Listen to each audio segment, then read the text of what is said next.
Oh my gosh, I did that again. I've been sitting here talking, doing my little recap, and I was muted. I'm so sorry, you guys. It's morning. It's the morning time, and it's Monday morning. Do I get excuses? Do I get excuses? Please give me excuses. Hello, Marie. Thank you for being here. If you're just joining, you're like, why are we here? This is day 8.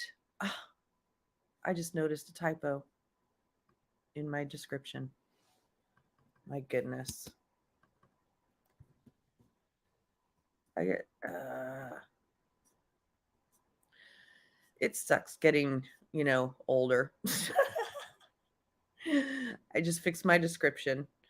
This is the morning broadcast. Anyway, we don't have a live feed from the court yet, but in case you don't know why we're here, we are here to watch day 8 of Larry Millete's preliminary hearing to determine whether he should go to trial for the murder of his wife, May or Maya Millete. Today, or if we are to believe the prosecutor, um, things should be wrapped up this week. I think probably she thought things could be wrapped up sooner, but we have a rather untested defense attorney, someone who does not appear to have any trial experience, even though she's been practicing law for 30 years. So there is a great deal of time. Time seems to be moving quickly in the hearing until she gets up and starts questioning, and then time just absolutely stands still because she has to repeat questions over and over. She has to rephrase questions over and over. The judge has to correct her. And in my view, the prosecutor could be objecting more than she is, but probably just wants to get through it. Now, just a reminder, I'm not a lawyer. I've just watched a lot of these hearings. So, don't take my legal word for it. I've just watched a lot of these types of hearings. It's just my opinion. I'm more of a looking at the behavior of these things. And also, I've been glued to this case since it happened. It's generally in my neck of the woods. I felt a kind of a connection to this mother, this family. She was being, oh, good morning, Betty. She was being incredibly. This this this preliminary hearing has been enlightening in terms of learning more detail about what May's life was like right before she disappeared, because it seems to have been incredibly lonely and isolating, because her husband spent the last year of her life telling her entire family that she was having an affair, and begging them to help him, for her not to leave, and to help him convince her not to leave him, and she wanted to leave him. There are allegations of an affair that, in my mind, I still am not sure whether this affair truly happened or if it was one that Larry made up in his mind and convinced everybody was happening. It seems as though the primary source of the affair was Larry, but even though I have to say that even if there was an affair, that does not justify murder.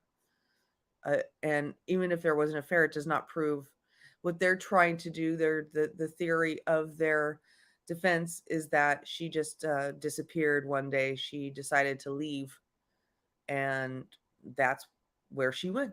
Is that she didn't like her life anymore. She didn't want to have children anymore. That she was having an affair and she just wanted to leave. So in so it is, In my mind, unlikely. It's so against the character that all these witnesses on her behalf have testified to. It would be a complete change in character for her. She had 3 children. She was a very dedicated mother. She was also a career woman. She loved her career.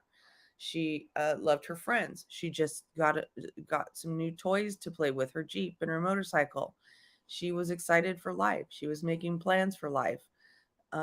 There's no good reason to believe except for, you know, unless you're in Larry's camp, there's no good reason to believe that she would do such a thing. And just so you know, I'm constantly refreshing on the, CBS 8 San Diego page just to make sure I'm not missing whether it started. I hope you all have had a good weekend. Mine was pretty quiet. The weather has gotten better. I hope it's gotten better where you all are. It's been pretty treacherous in a lot of places lately.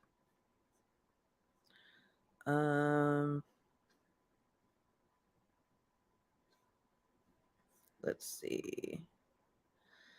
Did you all hear about the horrifying event that happened in Monterey Park, California over the weekend? 10 people were shot and killed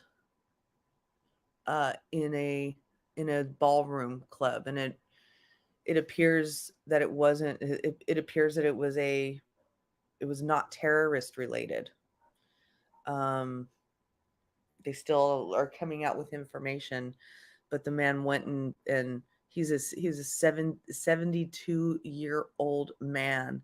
Oh, you're getting a snowstorm. Oh, wow. A 72-year-old man went to a ballroom dance club where I think he was a dance teacher and killed 10 people.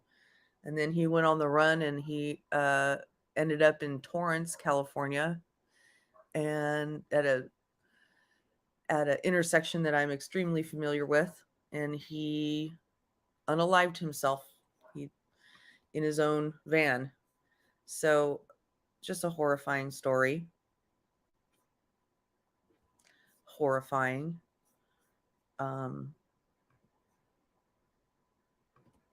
Still no feed from San Diego yet. Let me see if there's another one coming up.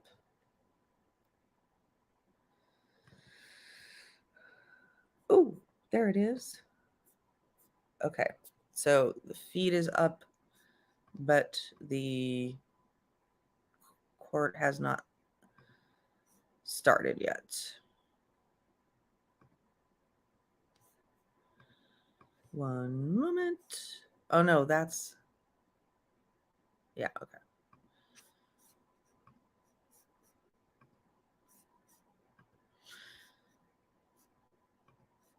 This is on stand, and you may continue with your cross-examination.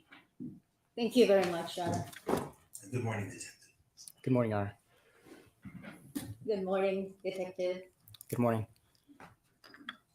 I want to ask you questions regarding the sightings of Miss Maya Millete after her disappearance on January 7th, 2021.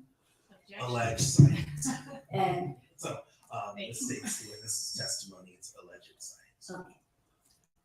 During the investigation, there were many reports of sightings regarding Mrs. Millete. Yes. And one of those sightings was here, I believe.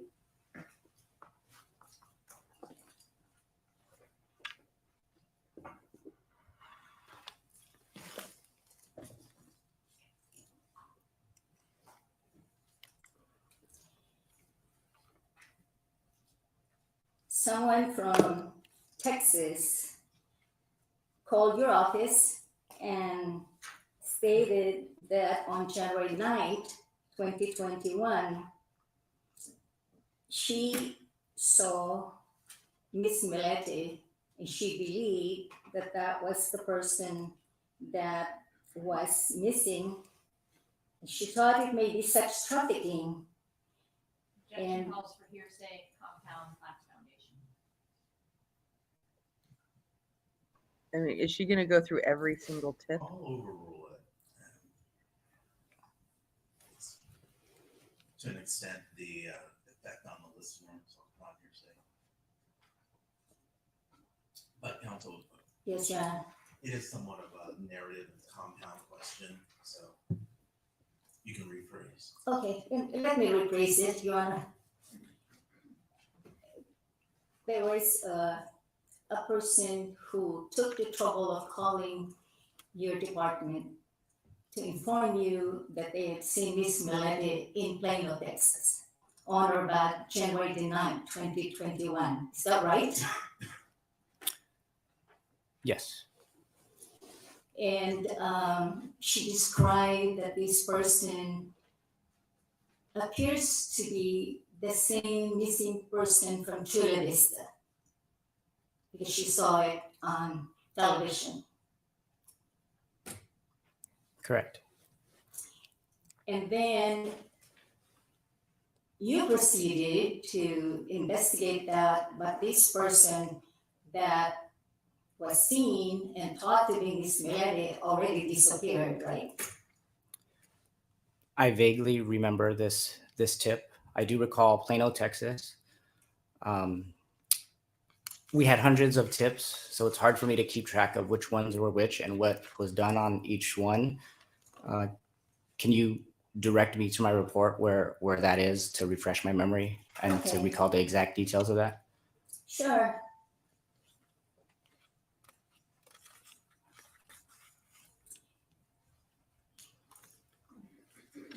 On or about February 2021, about 7:30 in the morning, you receive a call that Miss Millete was seen at the Plaza Casino Hotel in Las Vegas, right? Did that refresh your recollection? Yes, that is a different tip that we received. That's not the Plano, Texas tip. Okay. And this person had a close encounter with Miss Millete that they thought was Miss Millete. Yes. And in fact, this reporter who reported the incident was requested by Miss Millete to call 619 number. Objection assumes facts not in evidence. Sustained. Well, let me go back to the facts of that report. Counsel, the fact that's not in evidence is whether it was. Okay. That is assuming the fact that it's not. More coaching.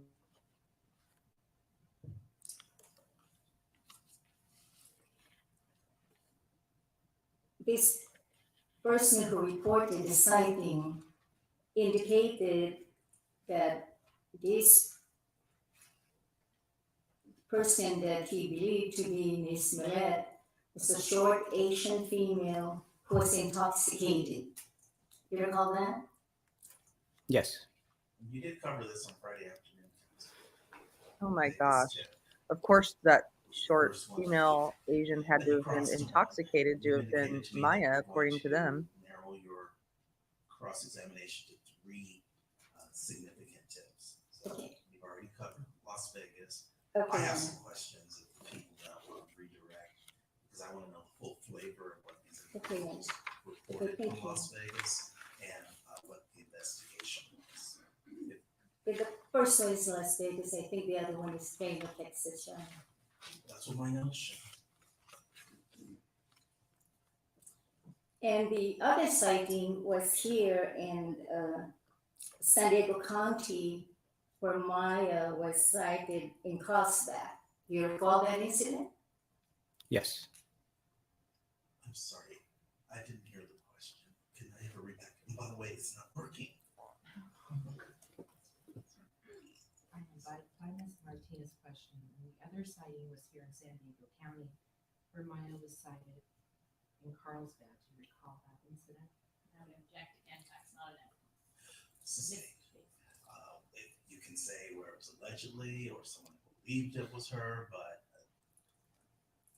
Right. it's She's misstating the saying that evidence these to are definitely say her. it was her that was Okay, definitively seen. Isn't that Lawyer 101?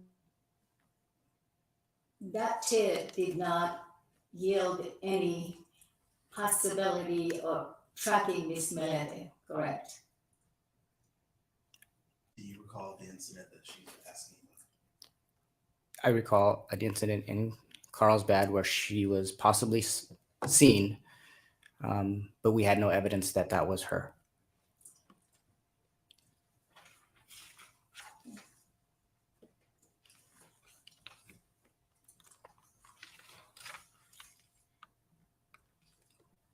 Did you also receive some ransom demands?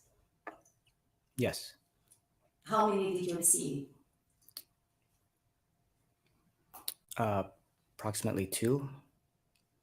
2 ransom demands. They were probably from And where? were there follow-ups on the ransom demands or not? Yes. Can you tell us what you did to follow up? One of them, it came through. There was a phone number that was provided. We conducted records checks with that phone number, which came back to a voice over IP, which did not provide us any other leads to follow up on. We also didn't get any additional ransom requests from that phone number. So we didn't do we couldn't do any further follow up with it. And the other one? The other one came through, I believe, through social media. That one resulted in 2 search warrants for the social media accounts. And based on looking at the accounts on social media, it was from a person who was essentially creating this fake account to extort money from people who have gone missing, or from families, to extort money from families of missing people. Thanks, social media. Did you have an opportunity to also investigate allegations of sex trafficking that Miss Millete could have been exposed to? I was presented with the theory multiple times that she was trafficked prior to my time here in COV. I worked the Special Investigations Unit, and that dealt with prostitution and human trafficking. So I have direct knowledge of some of the cases that we have experienced in Chula Vista, and even worked with the Human Trafficking Task Force at some point in time. So in looking at the neighborhood of 2413 Paseo Los Gatos, there's not an area where we have information or previous knowledge that people have been trafficked. And additionally, with my experience, women in their 30s are typically not trafficked. There's a lot of the cases that we come across where someone's trafficked, they're usually vulnerable teens or kids. Exactly. So the theory that she was trafficked, I didn't have any other evidence to pursue this human trafficking allegation other than a theory.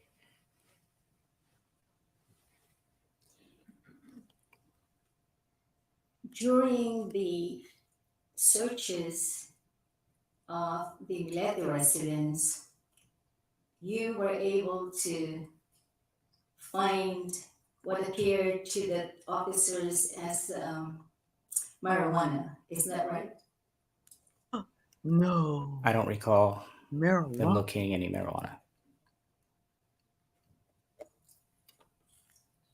Did you investigate whether Miss Millete was suffering from any illnesses? I had no information that she was suffering from any illnesses. according to statements made by Larry, that she was having a midlife crisis, she was depressed, but I have no evidence or that she had any illness or mental illness. During the search of the house, the Millete residence, did you look into the medicine cabinet?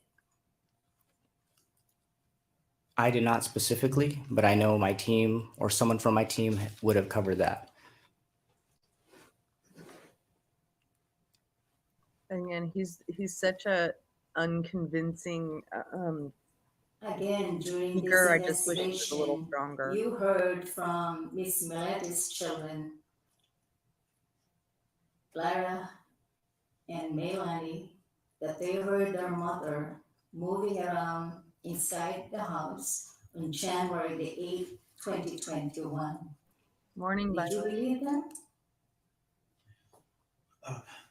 That question is not relevant, whether you believe them. Okay, well, let me refresh it, John. With the knowledge that you gained from your investigation, including speaking to Lara May Millete and Melanie Millete, you gained information that they heard their mother inside the house on January 8, 2021. Is that right? Laura May heard noises in the house, and she believed that it was her mom. And this was very similar to Larry's statement that he provided to me, that he heard noises, never saw her on the 8th, but heard noises and assumed it was May.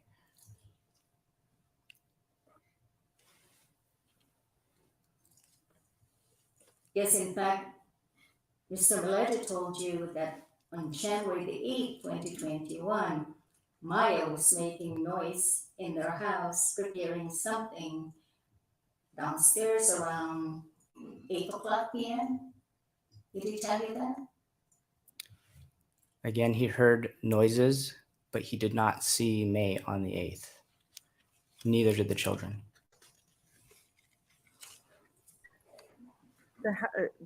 The house is just not so In big that addition they're only going to hear to noises. holes in the door of the Millete residence, were there other holes anywhere else in the residence? I don't recall where the holes were other than the door.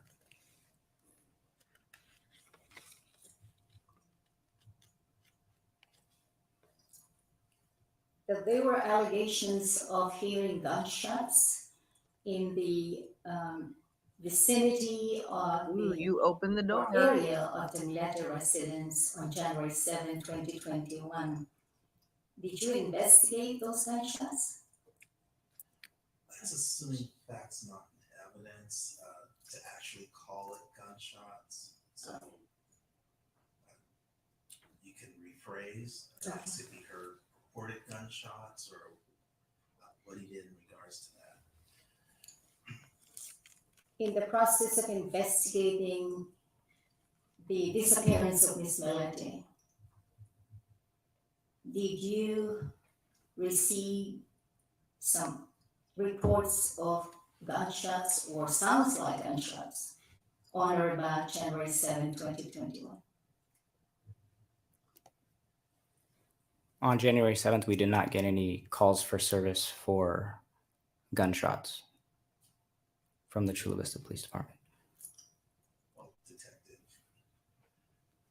I think she wants a more expansive answer. So you can tell me if there was any investigation into alleged gunshots.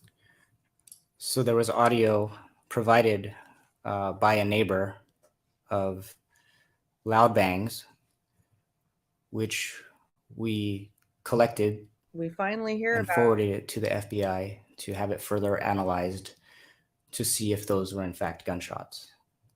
Those sounds were analyzed, and our experts could not definitively say that they were the sounds of gunshots. That's crazy. They said, oh man, that's so interesting.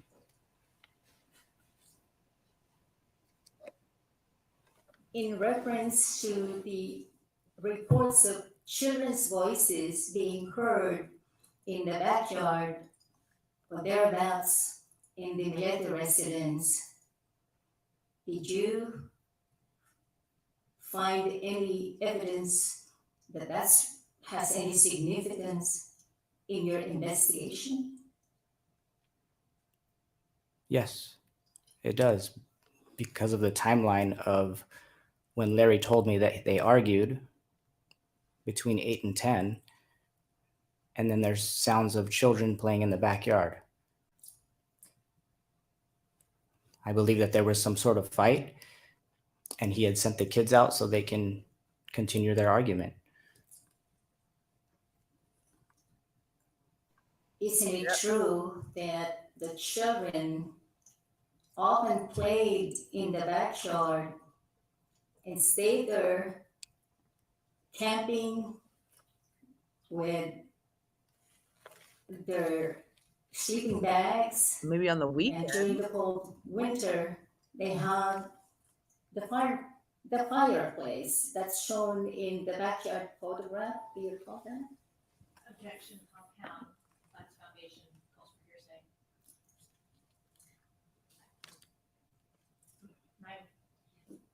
Some questions are being asked that don't lay the foundation as to where the detective would have obtained this information. So I think there's potential for double hearsay, regardless of, the actual question, this particular question, but others as well. So that's my objection on this one, in addition to it being compound. All right, sustained compound. In the process of your searching and questioning of witnesses, were you able to question the Millete residents why they were out in the backyard that evening of January 7, 2021? Objection, vague. Well, you asked, the defendant has given a statement. So I guess the question is, did you ask the children if they were in the yard at that time? I did not.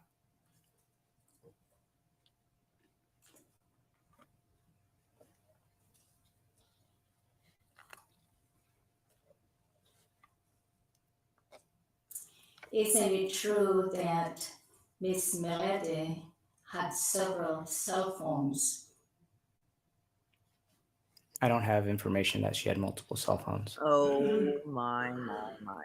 Did you have information that many times Miss Millete blocked her husband from the ability to call her in her cell phone? All right, it's been a long weekend. Are these questions that were asked on direct at all? Because it seems like it might be going outside the scope. That's right. Outside the scope of direct examination. About whether or not she had multiple cell phones? Yes. Well, there's no evidence she had multiple cell phones. I don't think I asked about it.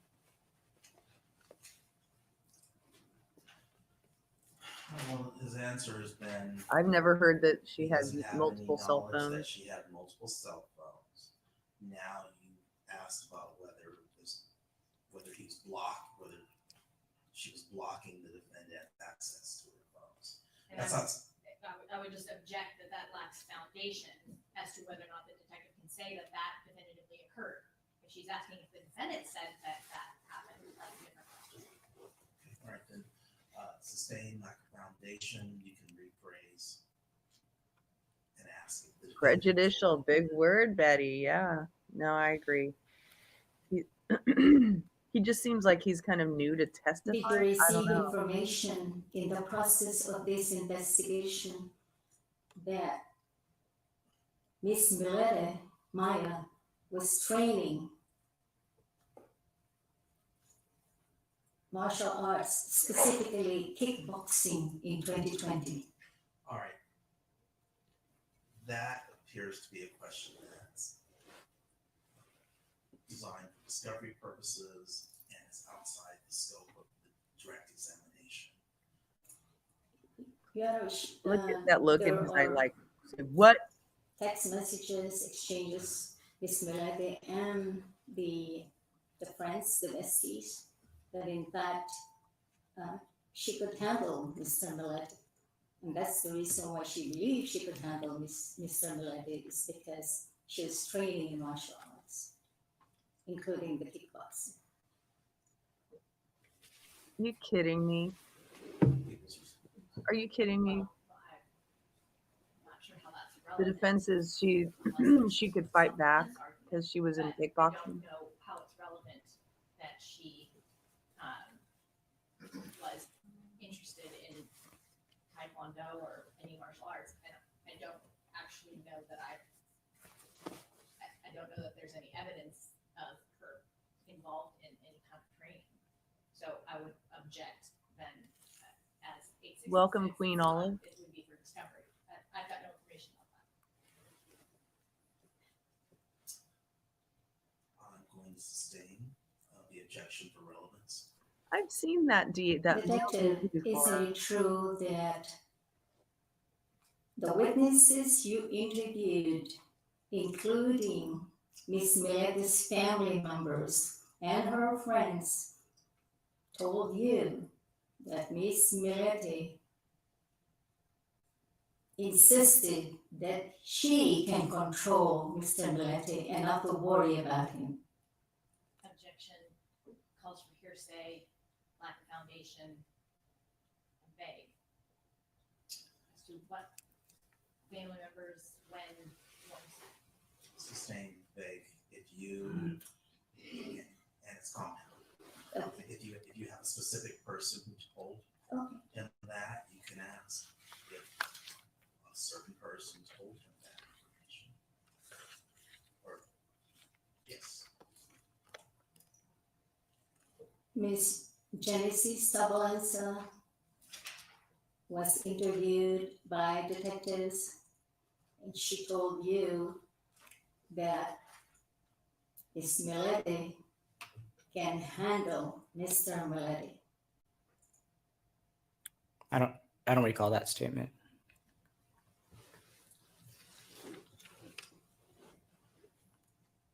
Can handle him and all his guns. Okay. And his rating. There were allegations of Miss Millete frequenting bars and drinking and getting drunk. Did you also investigate which bars she was frequenting? Objection, lack of foundation, calls for hearsay, vague. Relevance, Your response, counsel. Your Honor, this shows that Miss Millete has been drinking more and more and in excess, and that she could have been picked up in the bars with the people that she was drinking with and gotten drunk. The only people saying that is the defense. and I, If the question is phrased correctly, and it's part of this investigation, I'm going to allow it. What's your response? there's zero evidence other than the defendant's statements about this allegation. Yes, that's what I said. Rephrase your question. Has it been part of your investigation to look into the bars where Miss Millete frequented until late in the evenings? I was not given any specific bars to follow up on. This allegation was statements made by Larry that she would do this, but I have no specific locations to follow up on to where this occurred. Did you ask Mr. Millete for specific names of bars so you could follow up? Queen Olive, that's their entire defense. I don't recall. I think he voluntarily provided me with that information that she would get drunk on her own. He provided me one example of when she had gotten drunk at a friend's house, but he didn't give me any other specific bars or locations where this happened. And another friend said that that story wasn't true. Has it been your, let's try that. You were aware of the allegations that Miss Millete was having sexual activities in 2020. Okay, now. it sounds Sexual like you're just activities? Fishing, and I'm not going to allow that. Yeah, fishing. It's a question designed at discovery. Well, isn't it true that you also spoke to the person that Miss Millete was alleging to have an affair? Yes. And you Why aren't they interviewed the person, Jamie, is that right? It was my partner that interviewed him. Were you present? I only watched bits and pieces of it. I was interviewing someone else.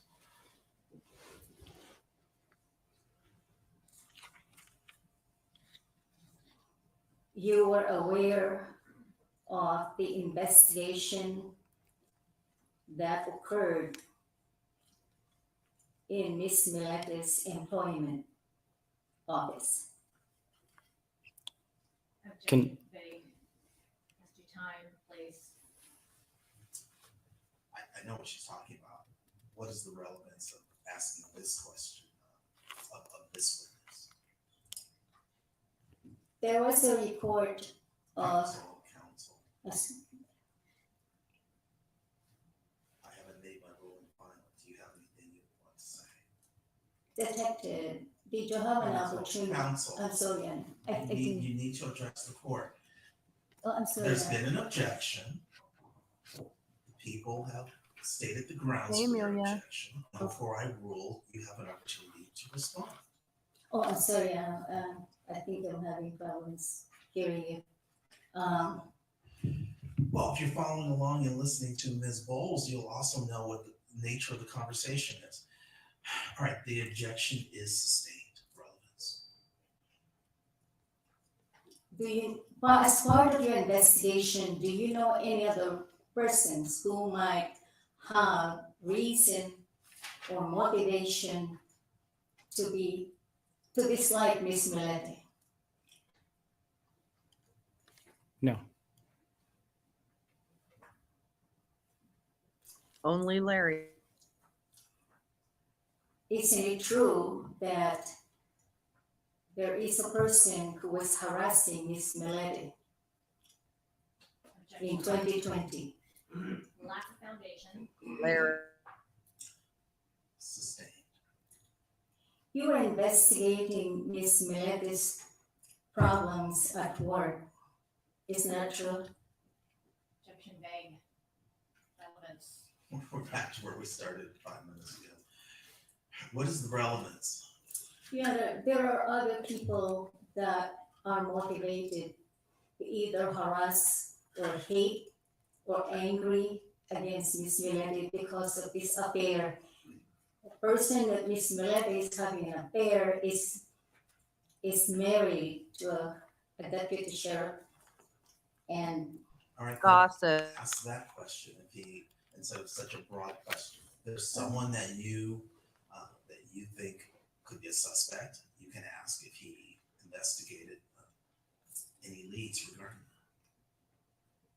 did you investigate other suspects in this case? Yes. Can you tell us about those suspects? According to Larry, he believed that the lover was responsible for her disappearance. We looked into that. We obtained his statement, and there's no evidence indicating that she was with him.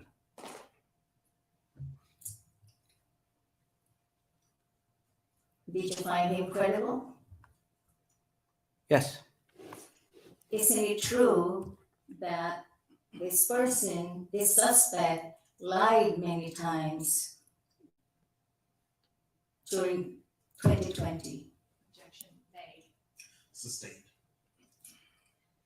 Isn't it true that this alleged person that you interviewed went through an investigation in reference to the improper conduct between Ms. Millete and Jamie. Objection, lacks foundation. This detective did not interview this individual. In fact, this detective wasn't even present when the interview occurred. Sustained. Lack of foundation. Okay, so The next witness will be testifying about this, can testify to that interview. it's my understanding, Your Honor, that he has reviewed this case thoroughly and he has knowledge about this case thoroughly based on the foundation that they laid on direct. I just hate to go ahead and do all that foundational question. It would just waste the court's time, and that's my understanding, but I am happy to lay the foundation, Your Honor. It's just that I was concerned about the economy of time. Ms. Bowles has just indicated that there's another witness who she's going to call after this witness Okay. who has personal knowledge of these facts that you're attempting to inquire about. So save it for the next witness. Oh, right. I didn't know that, Your Honor. Well, she just said it. I didn't want to lose the opportunity, so.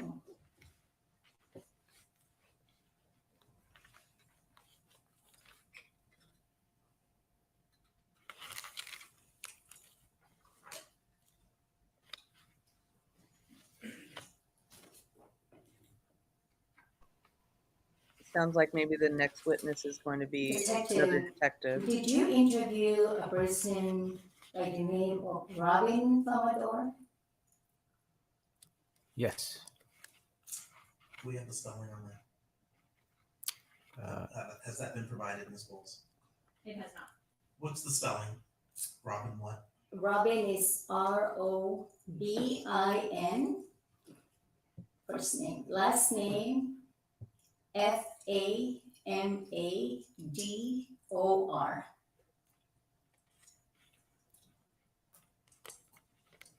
And the witness, Mr. Pomador, is a next door neighbor of Mr. and Mrs. Millete. You recall that? Yes. And he stated that during the evening of January 7, 2021, he did not hear any noises next door to the Millete residence. Correct. Alrighty. Neighbor did not hear noises. Check.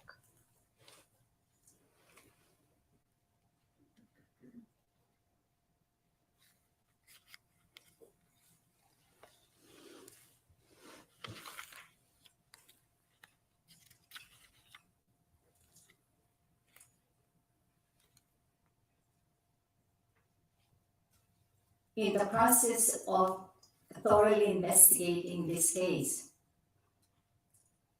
you knew that Mr. Millete continued to pay Miss Millete's bills, right? That's vague. Okay, let me, Vague as to time. I mean, you're talking about before the disappearance or after. So rephrase. on about June 22, 2021, you knew that Mr. Millete continued to pay Miss Millete's dental bills. I don't recall. Her dental bill? Do you know if Mr. Millete continued to pay the insurance policy on Miss Millete? I can't recall the specifics on when specific bills were paid.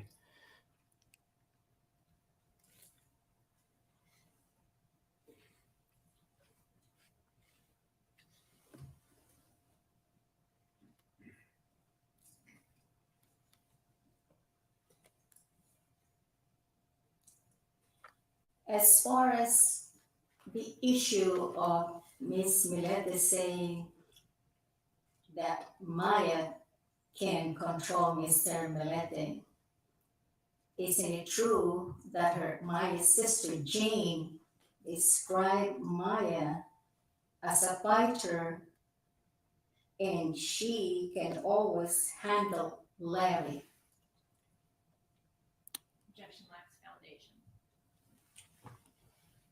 Sustained, it's also compound and vague, Okay. so maybe you can clean it up so it can be asked, but Did you have an opportunity to speak to Miss Milete's sister, Jane Fitalwero? I hope I'm saying Fitalwero. FETALVER. you speak with Jane. I don't recall speaking to Jane, but if you could refer me into my report where I did speak to her, it might refresh my memory as to when I did speak to her. Around June or July of 2021. Do you have a page number? Counsel, he's asking for his Oh, report. I'm sorry. Please refer him to his report. Okay. It's been a voluminous investigation and the officer needs to. The judge is getting rely on his impatient. report to give you the answers that you're seeking. So help him.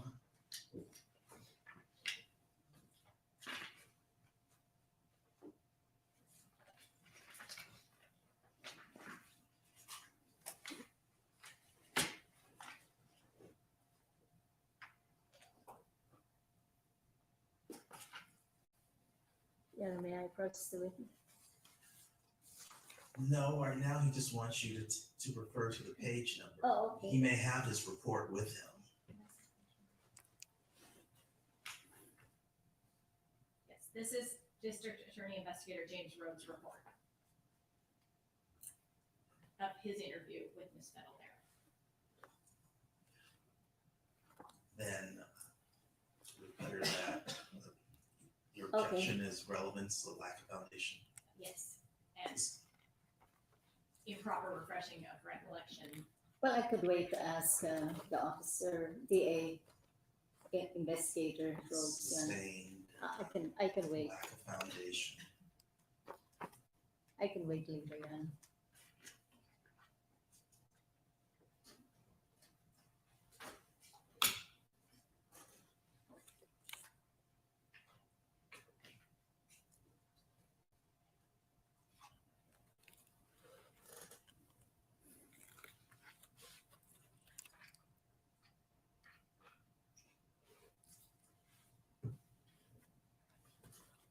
During your investigation of this case, you also went to Mr. Milete's workplace, is that right? Yes.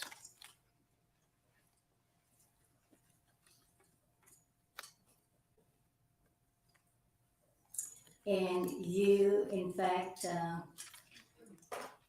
took some of the computers in his office? That was not me. The time I was on base was to interview Terry Fonville. Fonville?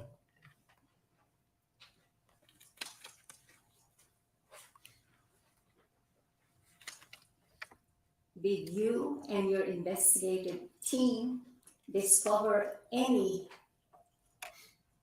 proof or evidence to lead you to your conclusion that Mr. Millete killed his wife?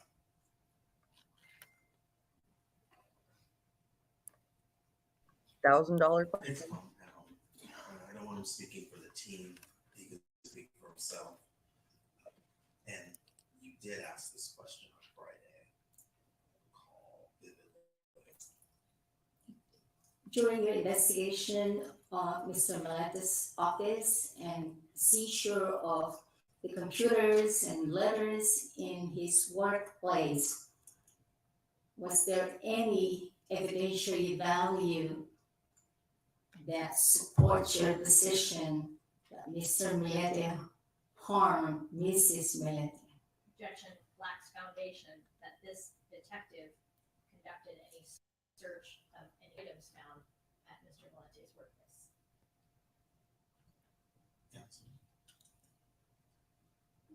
She's saying there's no evidence that this witness was involved. In that particular part of the investigation, so it calls for hearsay.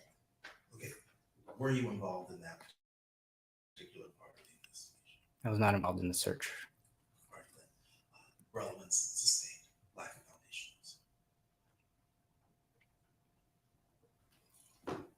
When the contents of the computer in Mr. Millete's work were downloaded into typewritten form, did you review those reports? Yes.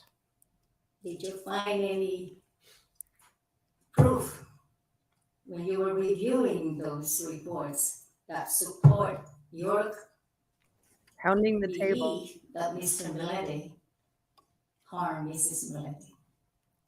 Are you just referring to his work computers?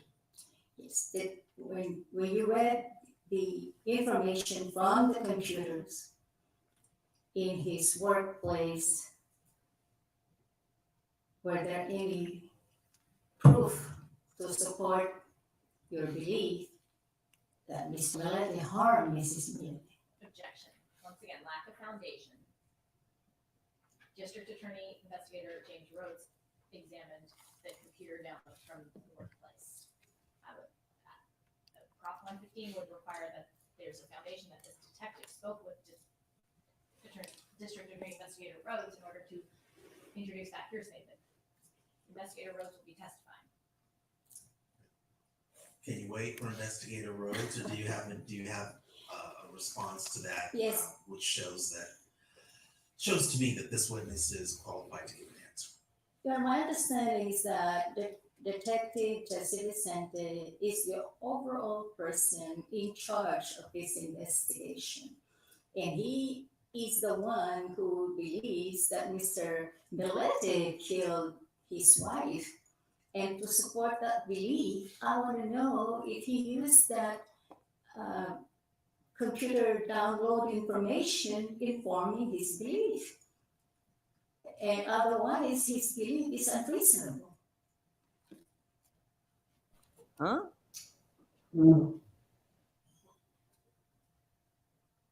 I'll let him answer.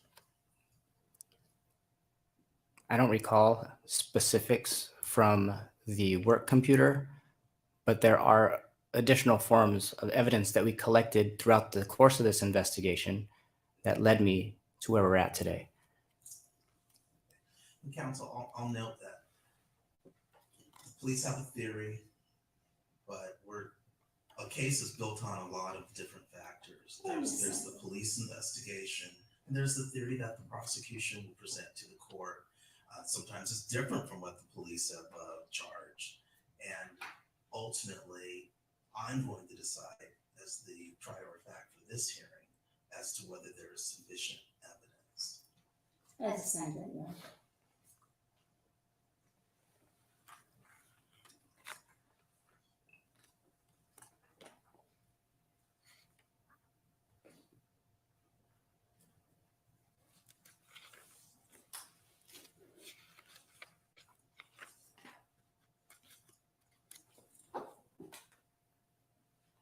Did you, as the lead detective in this case, look into other information exonerating Mr. Millete? Yes. Is that a yes? Yes. Can you tell them about what you did? Objection calls for a narrative vague. Do you understand the question? You can break it up. if you want. Detective. Can you rephrase and be more specific, please? You stated that you did look, information exonerating Larry Millete. Can you please tell us what information you received that exonerates Mr. Millete? This Well, ought to be interesting. We have two different sides. We have Larry's account of things and then the facts that are presented. So there are indiscrepancies in his statements. And different accounts of how Larry and May's relationship was. So if you're asking if I kept an open mind during this investigation, I did.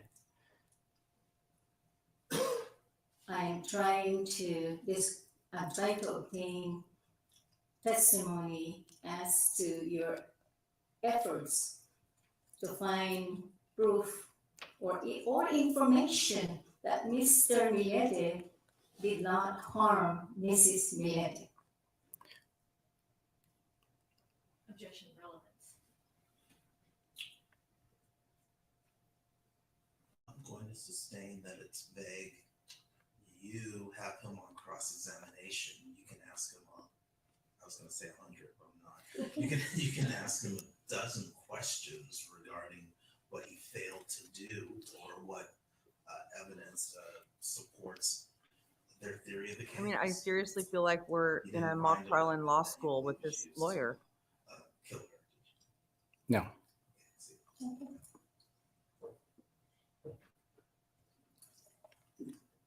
Did you find that the subliminal messages harm Miss Millete? I don't believe in the Okay, effectiveness of that, so I'm going to find that it's not relevant. That's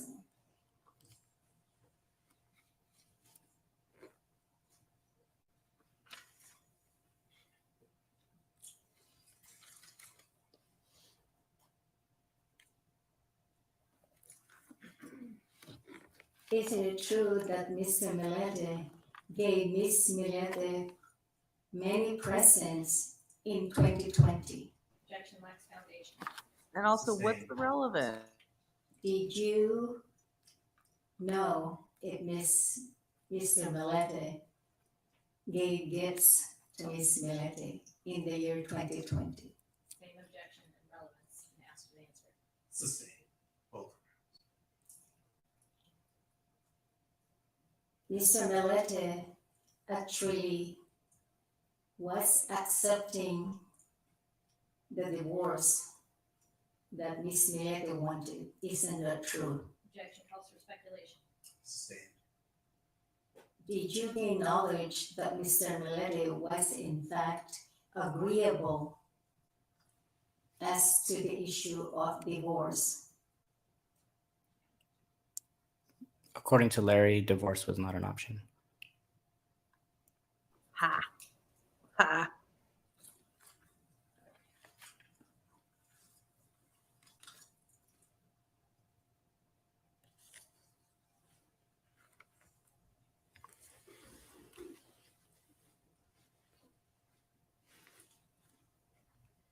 Did you look into Miss Millete's employment at NIWC? That's vague. During your investigation of this case in 2021, up to the present time, did you have an opportunity to investigate Ms. Millete's work performance at NIWC? Again, I think you're fishing. This is evidence that's discovery related, Relevant. and that's not the purpose of the hearing. Isn't it true that in honor of that October 2020, Ms. Millete was on sick leave? Objection beyond the scope lacks foundation. Relevance.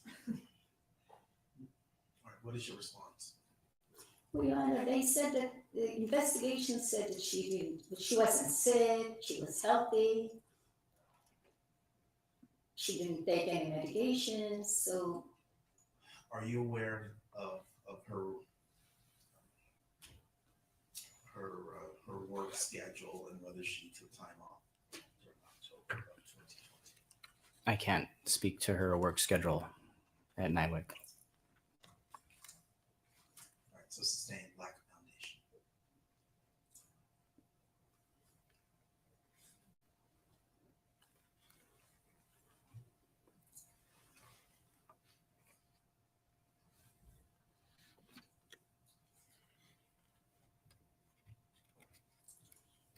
Now, Detective, you interviewed Mr. Derek Stowe, right?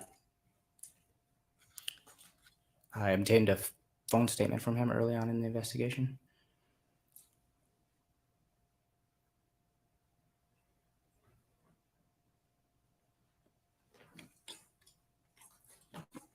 And during that investigation in 2020, Mr. Stowe told you that Miss Millete stated that she was not having an affair. I'll have to refer back to my report to see exactly what he said. Do you have that report number and page number for me?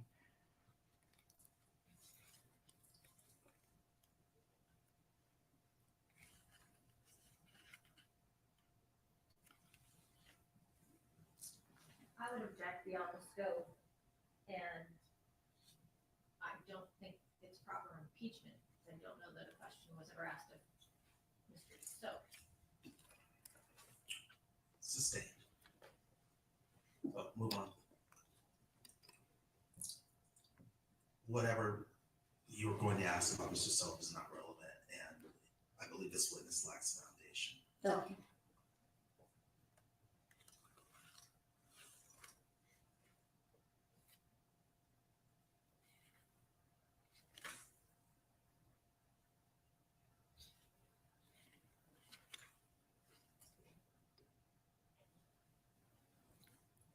Now, you interviewed Christine Timmers, Yes. and Miss Timmers told you that overall, as husband, Mr. Millete was a good husband. Objection beyond the scope. Sustained, and I've heard from Ms. Timmers, so unless you are going to introduce a prior inconsistent statement, I don't see the relevance of asking about his interview. Okay, that's fine, Your Honor. But in fact, in the process of your investigation, you discovered that Miss Millete was sick and bleeding Objection. profusely. Lack of foundation, vague, relevance. And that could go it may be necessary to go sidebar. Okay, we're going to go sidebar, and I think this is an extremely private issue, so it's going to be Okay. outside the presence of the public, reported.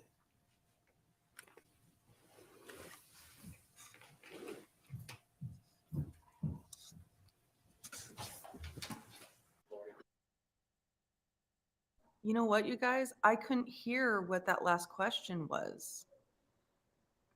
I didn't. Did you guys hear what that last question was? Let me try to get the. What was that last question? I couldn't hear it. I mean, I've been sitting right here the whole time. But I couldn't actually hear the actual question. And it was something like, isn't it true that it sounded kind of like, isn't it true that in your investigation, you found out that Ms. Millete was sick or something like that? And then they called for a sidebar. This looks kind of weird here. And then they called for a sidebar, and he said, yeah, you know what? I have the audio turned up as far as it will go on this feed, and it's not picking up. I don't know what's going on. So I'm so, yeah, I've been having a hard time hearing. It's mostly hearing the judge that I'm having a hard time. I can hear, for once, I can hear defense counsel much better, but it's the judge. He's already kind of soft-spoken as it is, and then I don't think he's as close to the mic as he has been in previous days. So anyway, they said, well, Jay Friday, we've been able to hear fine previous days. hasn't been a, so, right, it's the court, it's whatever the audio is in the courtroom that's causing it. But anyway, I thought I heard something to the effect of, let me see if I could go back and hear that again. Let's try to listen to that again, see if we could hear it.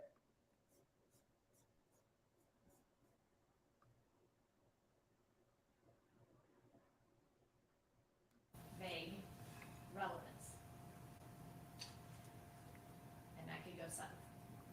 It may be necessary to go sidebar. Before this. She did. Mr. Millete was a good husband. Objection beyond the scope. Sustained, and I've heard from Ms. Timmers, so unless you are going to introduce a prior. I'm hoping the, statement, oh. asking about his interview. Okay, that's fine. But in fact, in the process of your investigation, you discovered that Miss Millete was sick and bleeding Okay, you're right. profusely. Lack of foundation. Vague. All right. Wow. Right. The secret. So, Betty, yeah, they've talked about a secret abortion. I haven't heard anything about a miscarriage unless you're changing the word abortion to miscarriage. You know, the thing is that you can also having I've had a miscarriage that does cause profuse bleeding. So it's very possible that she had a miscarriage, if that bleeding did happen. But either way, I mean, what they're trying to do is yeah, I agree, Jay Friday. What they're trying to do is paint this picture of Maya living this entirely other life, where she's drinking and staying out all night and having sexual relationships and getting pregnant and all this stuff, but none of that proves that Larry didn't have all these that none of that takes away all of the other overwhelming circumstantial evidence against him. It doesn't take away that there's been no proof of life of her since the day that she left, and there's no evidence of her leaving the house. There's no there's no home surveillance footage from the neighborhood of her leaving the house. You only see her going in, you never see her going out. Yet you see Larry going in and out, afterward. It's just the circumstantial evidence I feel is damning. But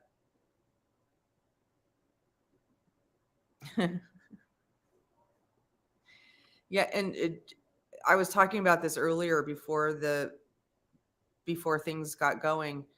It's like, the DA is able to kind of keep the questions moving along and seems organized and seems to know. And even if she's hit with something unexpected, she can roll with it and she can create a new question out of it that, clarifies things.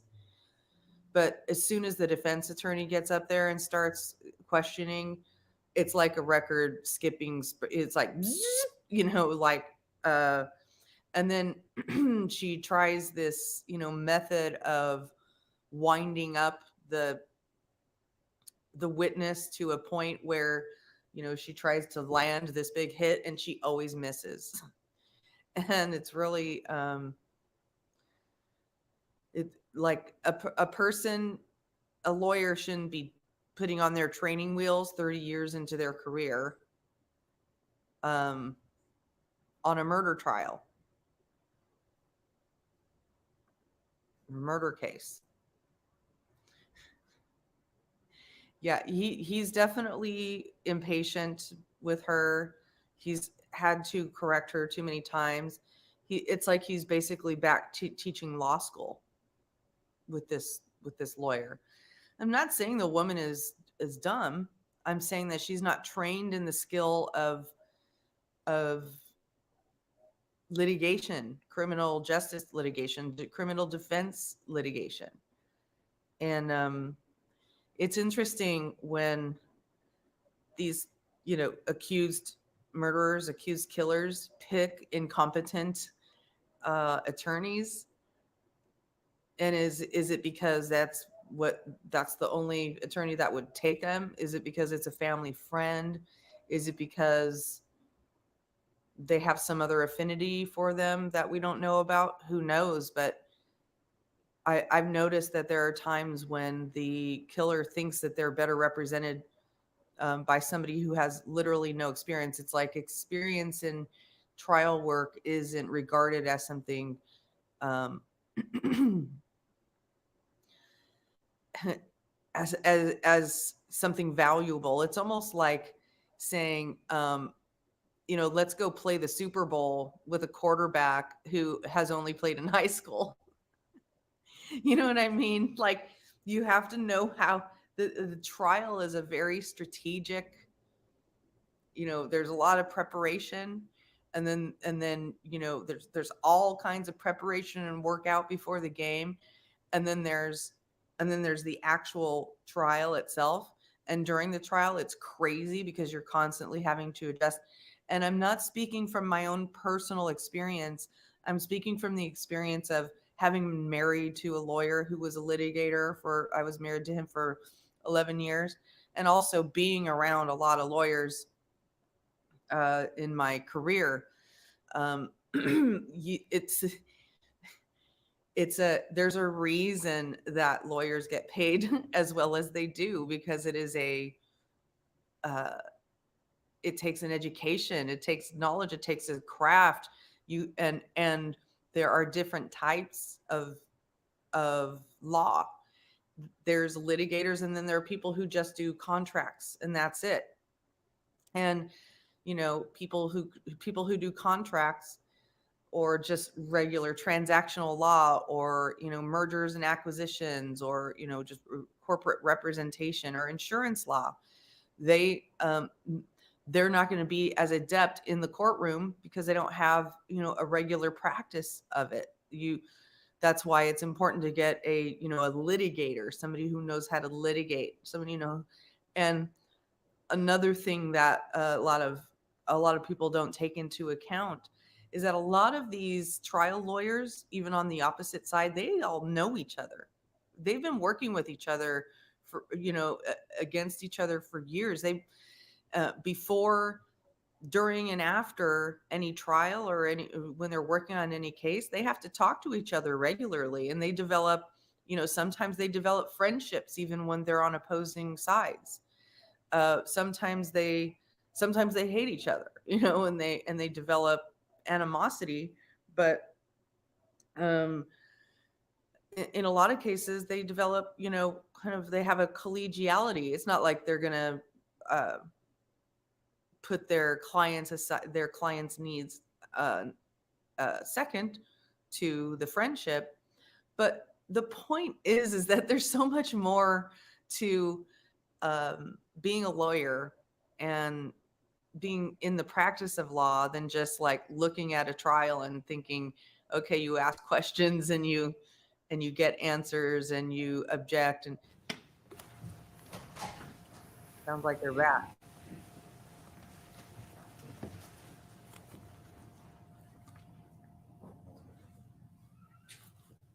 Can't hear you, Judge.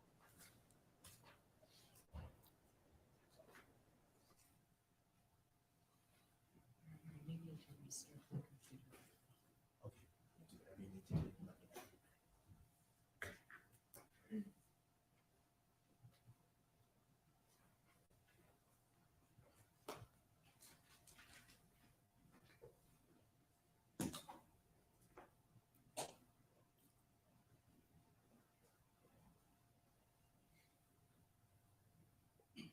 know.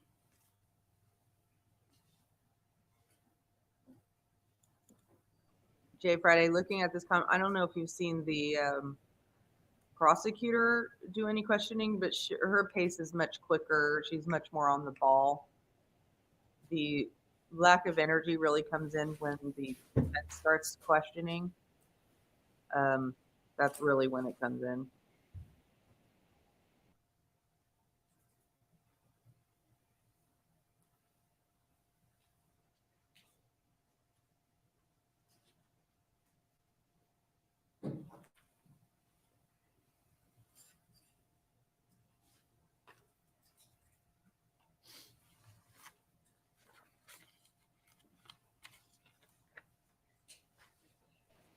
Did somebody take a longer potty break than they needed or something? What's going on?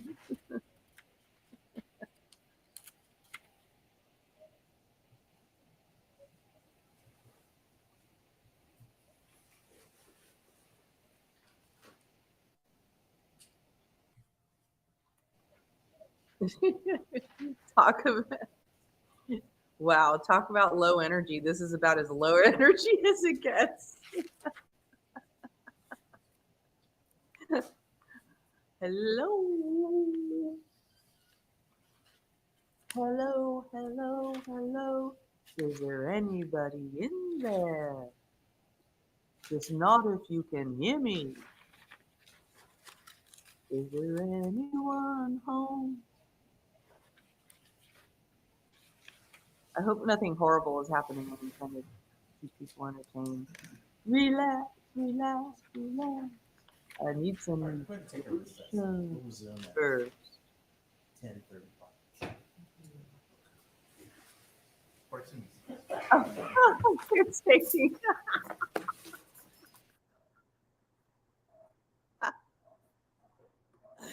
That was hilarious. They just came in from their sidebar and now they're taking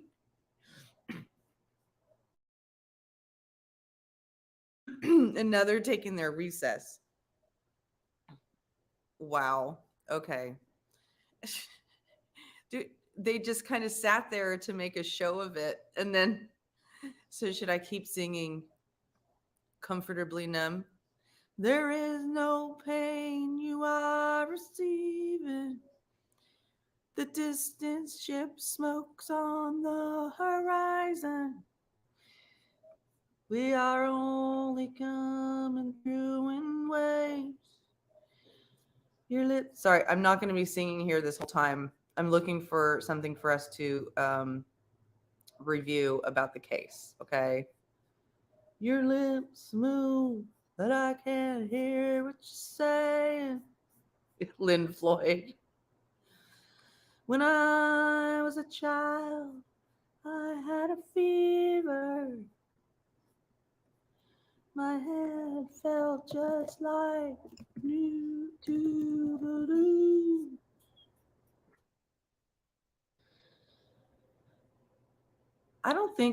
I'm not sure if I ever watched this one. Hold on a sec.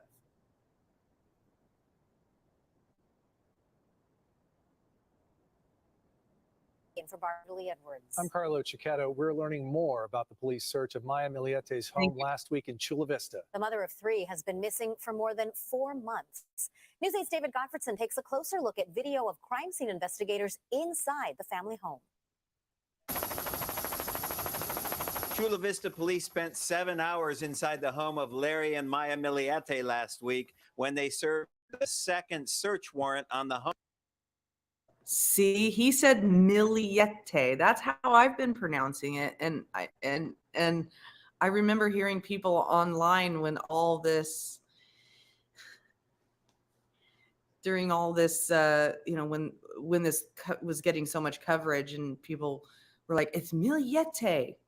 It's Millete.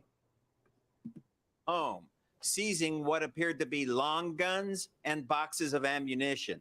Inside the garage, you can see Maya's black Jeep on the left and the husband's black Toyota truck on the right. Later that night, we spotted investigators in the garage setting up a tripod for a 3D crime scene scanner. News 8 video shows the same 3D scanner tripod being set up in the master bedroom. A 3D scanner uses both a laser and a camera to create a 3D computer layout of the crime scene, which can help investigators take precise measurements. A Colorado crime lab worker explains in this 2015 video posted on YouTube. What the scanner does is that it emits an IR laser from this side of the scanner. That laser hits this spinning mirror.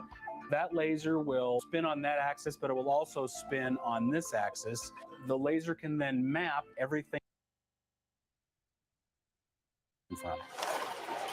Last week's search warrant was served 4 months to the day after Maya Millete went missing.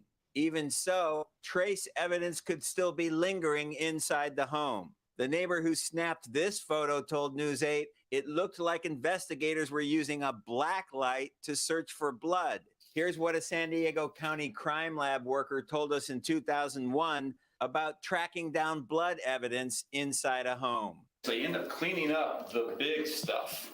You know, they'll clean up the pool of blood, they'll clean up the carpet, they'll turn a mattress over to hide something. But what they miss are the smaller spots, and that's what we look for. Chula Vista police have not wife's disappearance.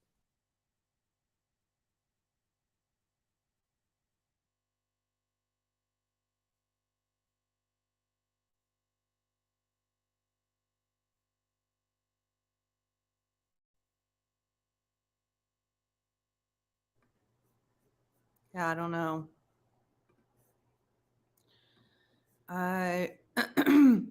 So if any of you haven't seen what was going on this morning, basically we had Jesse Vicente, a detective, on the stand, and he had been cross-examined, or he testified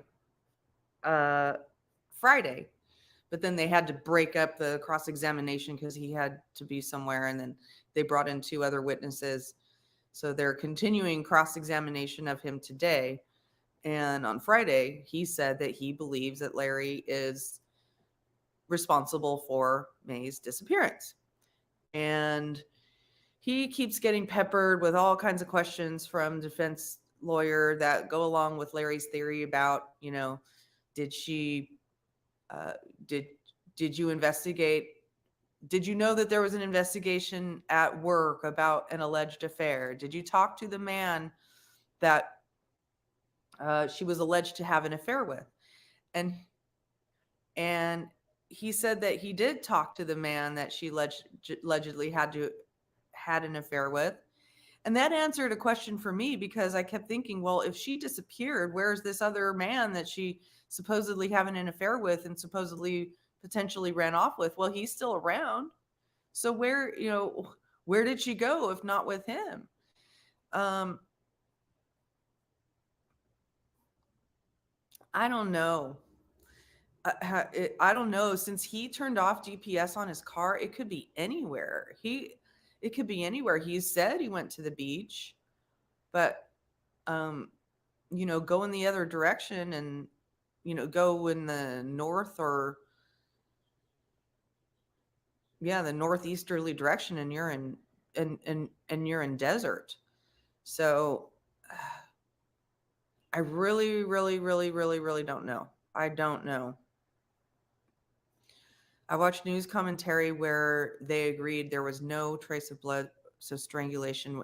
Yeah, I mean, they testified that there's no, they found blood in the bathroom, but it was not Larry's or May's blood. So, someone in the chat, when that was revealed, suggested maybe it's from one of the kids. Maybe one of them hurt themselves, or maybe one of them maybe one of them was menstruating or something like that. Yeah. Yes. Court is currently on break. The weirdest thing, Lori, happened. This detective was on stand, and then and defense counsel is asking all the usual silly questions that come out of Larry's theory, about affairs and whatnot. And then she finally gets to a question. She says, did you find out that Ms. May Millete was bleeding profusely, and the prosecutor objected, and then they called a sidebar, and then they came back from the sidebar and they sat in the courtroom for quietly for about, I don't know, 2 minutes, and then they all took and then they called a break. So that's what they're on right now. It was a little awkward because we're all sitting there going, and I was singing Comfortably Numb, because I was like, hello, hello, hello, is there anybody in there?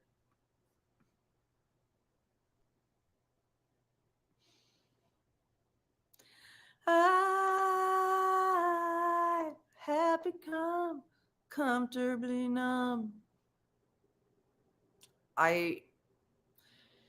Yeah, I feel like if he were to have actually taken her to the beach, she would have been discovered by now. Because I think the ocean just does the ocean surfaces those things much easier. And they were more inclined to go to the desert than the beach. It's like he knew it more. And people like Larry, they like to have kind of control over, they like to know where their belongings are, especially the bodies they hide.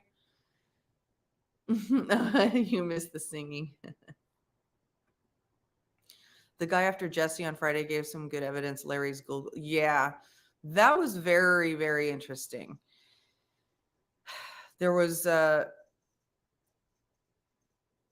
he was another detective that came on and talked about Larry's Google searches and how he searched for subliminal messages for his wife.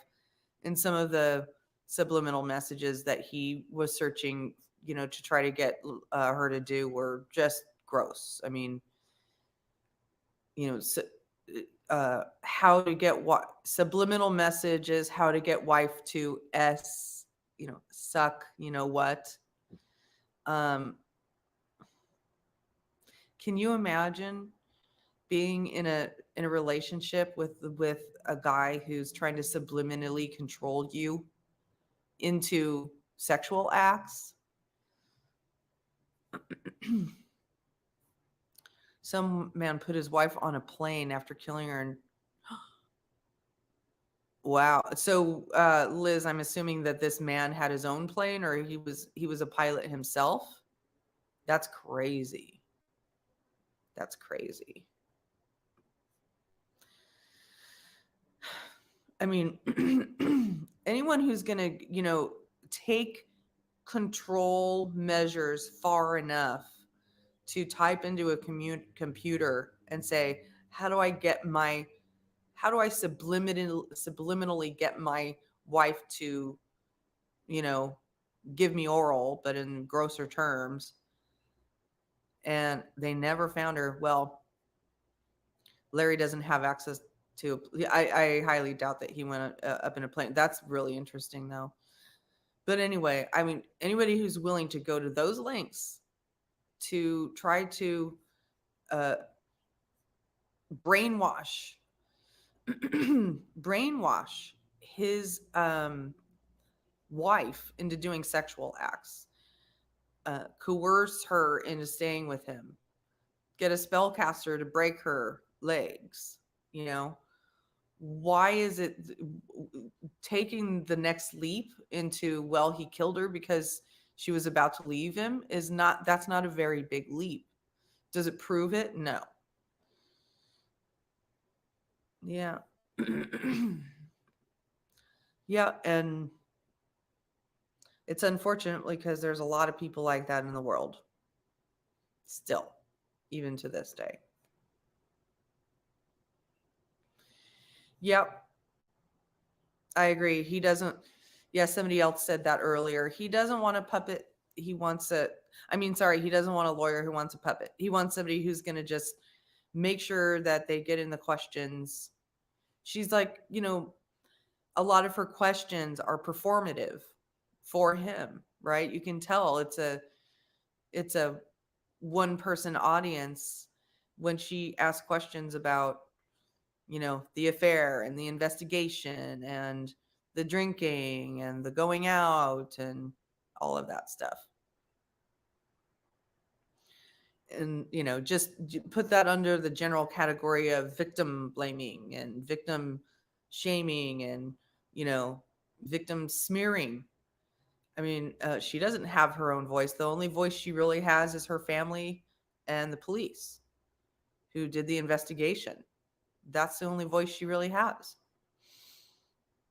at this point. And, you know, people like us who are willing to try to, you know, carry the torch a bit.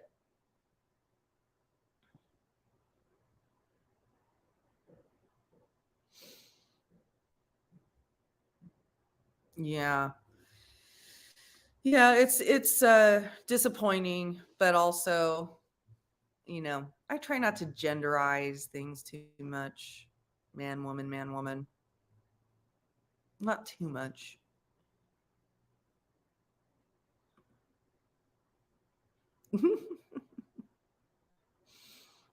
I think she's, you know, I don't know how old she is, but I think she looks pretty good. I think she's an attractive older lady. You know, I don't think she. I'm not into look. You know, look doing people's looks, but I actually, you know, if I'm going to say anything about somebody's looks, I usually am going to say something complimentary. But she does have foundation on her face. I do hope she is found someday. I do as well. Um, I mean, I feel so bad for that family because they have been looking for her high and low for 2 years. And, you know, I think I know that they searched in Glamis. You know, these types of killers, they will go to the places they know where that they can control, right? Do you think the little guy saw something? I sure hope not. And for those of you who don't know what we're talking about, when Larry allegedly took Maya's body and disposed of it, it was he took his 4-year-old son and he left his 2 daughters at home. And I'm, you know, I'm wondering if his aunt and uncle were involved at all because they their house was searched and they're the ones that ended up with this little freezer that is in question. I wonder if there's any, you know, DNA or cadaver type of hits in that freezer.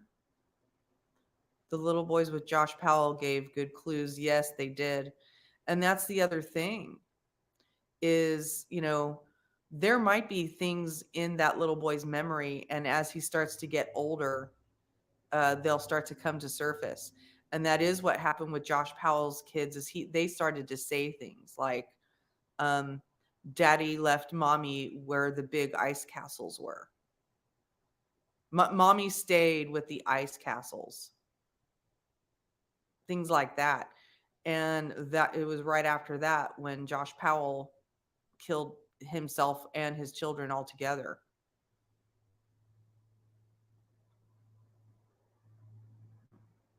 Yeah, it's just oh, I think maybe they're coming back.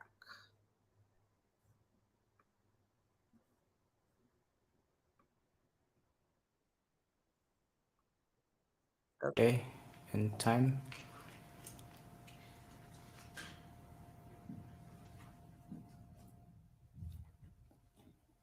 Thanks, Jessica. Yeah, I just caught that. Thank you.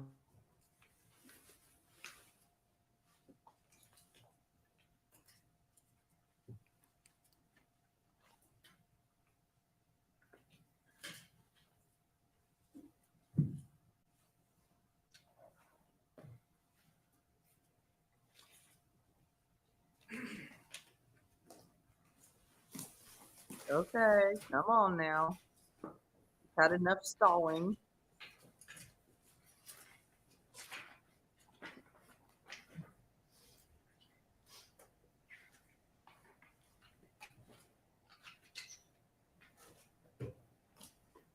They haven't Do you finished recall the interview of cross-examining. January 11, 2021, where you spoke to Mr. Millete? Yes, I spoke to him at the house, but I don't recall that statement on that date and time. Can I read?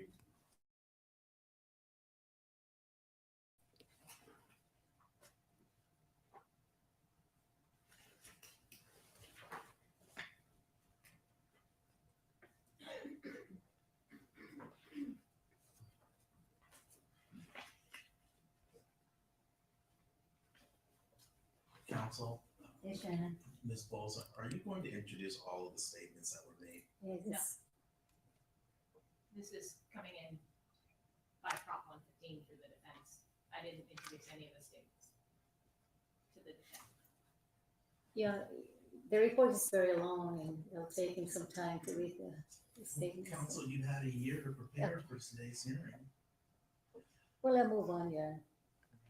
I'll move on. And I doubt that this information was communicated to the detective on the very first day when he was investigating your discipline.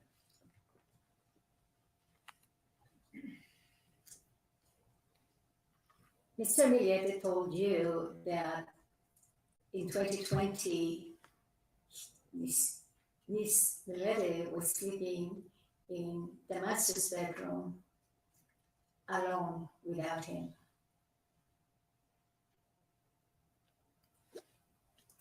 According to Larry, he told me that they had slept in separate bedrooms. Okay.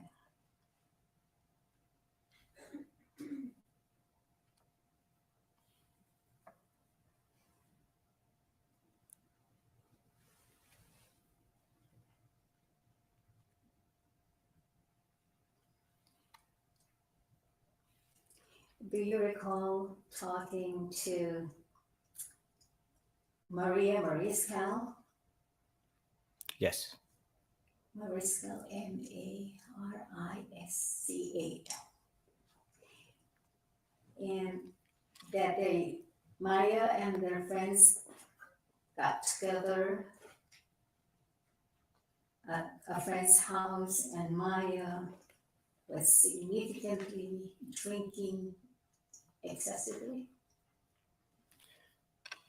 I vaguely remember that statement. If you can direct me to that. I mean, I spoke to a ton of witnesses, and to remember the specifics of each one, it's going to require me to refer to my report. So if you could please refer me to my report so I can get those exact details for you.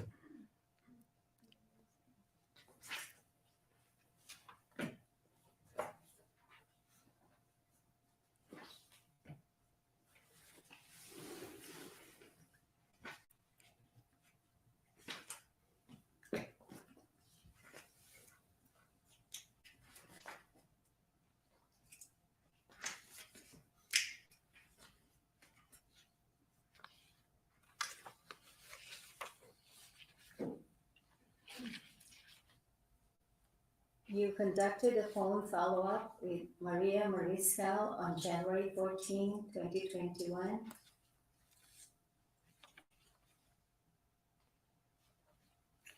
Can you refer the witness to the page in his report?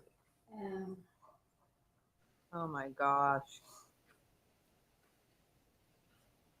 Let's do a cheer. Let's cheer together.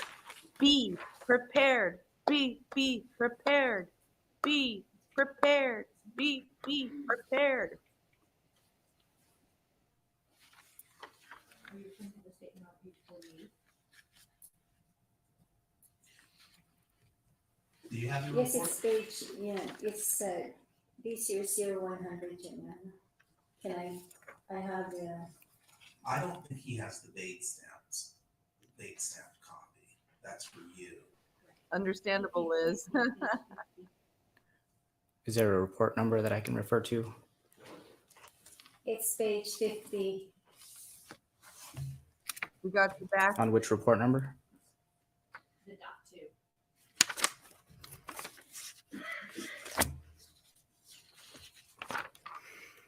Give him a moment. Be prepared. Be prepared. Woo!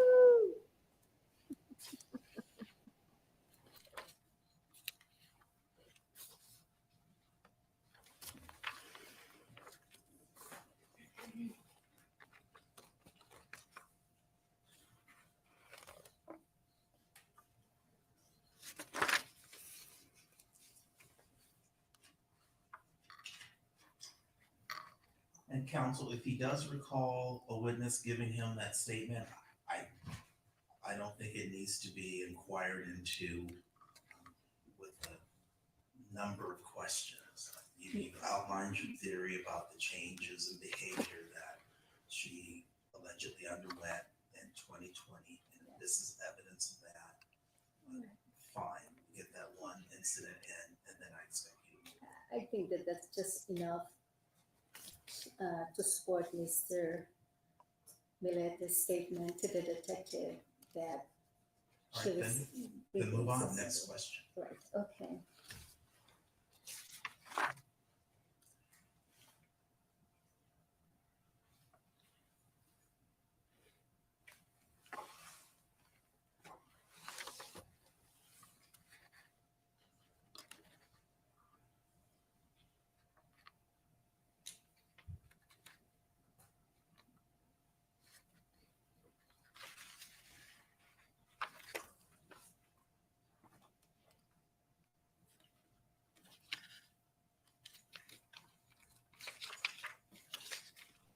They're going to be start handing out drugs in the courtroom to keep people awake, or playing music, or turning on strobe lights or something. Yep.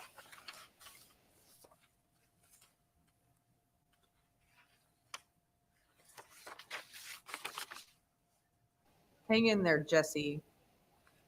We see you, man. We see you, Jesse. You can hang in there. We gotcha.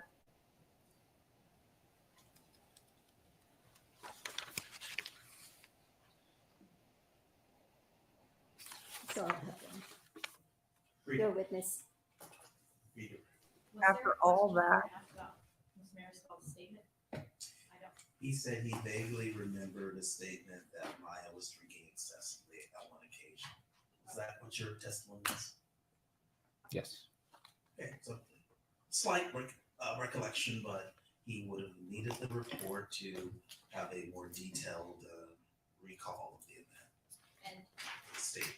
Detective Vicente, when you reviewed page 50 of your report, and that would be referred to as the .2 report, did that refresh your memory as to your interview with Ms. Mariscal? Yes. What's the phrase you used? .2. Explain what the .2 is with regard to your report system. It's just it's in a reporting system. So the .2, it allows us to add additional witnesses to the report, but it's just a numbering. It's the way we number our reports. .1, .2, .3. I didn't get it. No, I know, I appreciate that. Did Ms. Mariscal, in explaining this particular incident that it sounds like Ms. Martinez is referring to, this was an incident in September 2020? Sorry, I'm gonna have to refer back to it again. You saw that in front of you? Yeah, I can open it back up. I closed it when I was told to go to the next question. So If it would refresh your memory to take a look at that, why don't you look at page 50 of your report dated January 22nd, 2021. The top paragraph on page 50. I think that unpreparedness is actually comes from she's just pitching around for a theory to stick. She's just bouncing around, and every time she Yes. bounces around, she doesn't know where to look. An incident in September of 2020. yes, And specifically, what was it that Ms. Mariscal said about that evening? that May was tired of Larry, essentially. What about him? That he was tracking her and essentially being controlling of her. You mentioned that she would have to pay alimony because she made so much more money than Larry. Yes, And did Ms. Mariscal also say that that night she drank more than normal? correct, more than normal.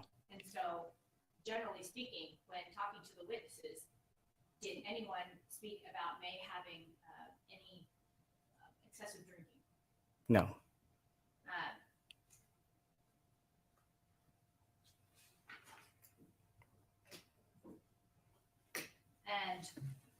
Ms. Mearsclaw actually also told you that, gave you a statement that said that Larry had access to May's phone and would constantly check to see who May was talking to or texting, Correct.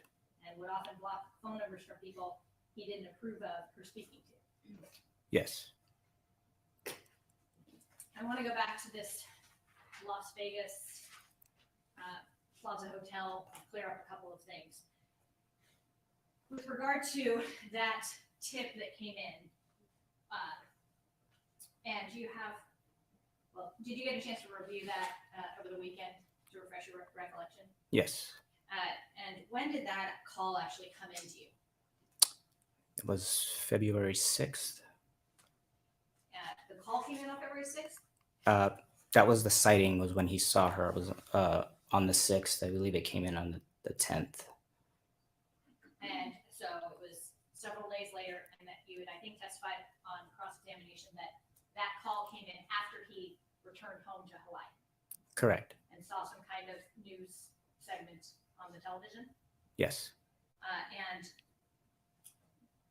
in his statement to you on the 10th, He being the tipster. yes, Mr. Kekahuna, Kekahuna,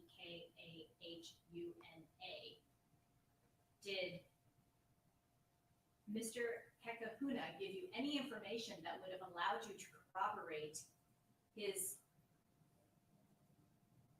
belief that he may have seen May in Las Vegas? No. Did he tell you that she had asked him to make a phone call on his phone? Yes. Tell us about that. He went up and asked her if she needed help. The person allegedly who he thought was May wanted him to call someone from his phone, which he did. But when I asked him further to retrieve the number, all he could provide me were the 619 area code. And he was even unsure if this female's name was May. So he said that this person that he saw asked him to actually make a phone call from his phone. Correct. And did you ask him to look back in his phone to retrieve that phone number? Yes. Was he able to do that? No. Was there anything about in that conversation that allowed you to verify whether or not this person that he saw was actually May? No. Did you say that you also looked at video evidence? I did. I didn't look at video evidence. I spoke to the hotel and checked to see if May was actually staying at that hotel, and there was no record of her being there. But they reviewed surveillance of this area that they described, and they just based on the angles, they could not find video footage of that or identify May as the same person. Well, that's two different things. Do you have a copy of your report in front of you? Yes. Referring you to page 88 of your .2, the top paragraph. Why don't you go ahead and read that, and then let us know if that refreshes your memory.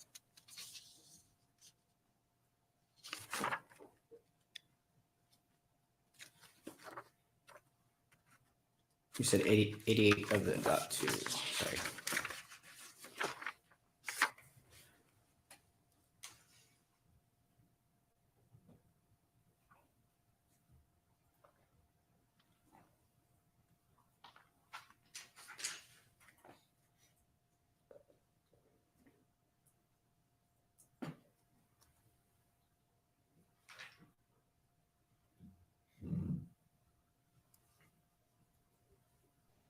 Refreshing recollection. Refreshing the recollection. This is looking up.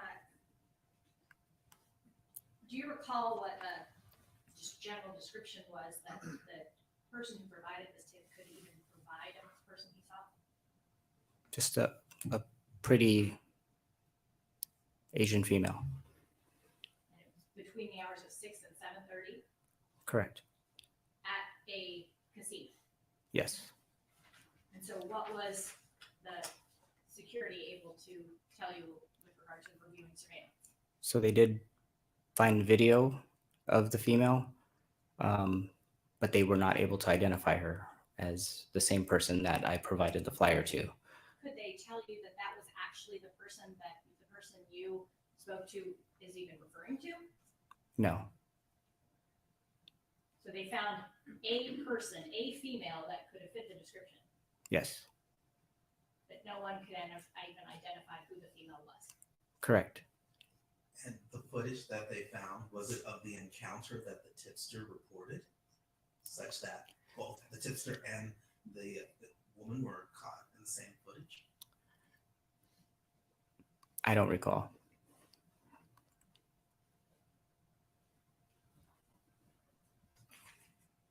So looking at your report, refresh your recollection. I want answers.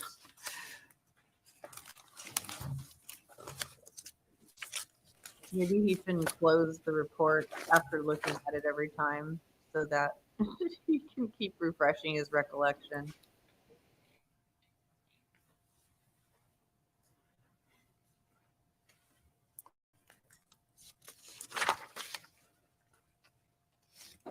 It doesn't say, it's just a brief description and they found, someone matching that description there.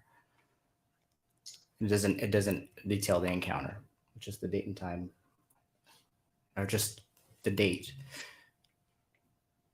of the female, and they matched it up to the flyer. And did they even tell you what time frame they were looking at in the surveillance footage? I don't recall.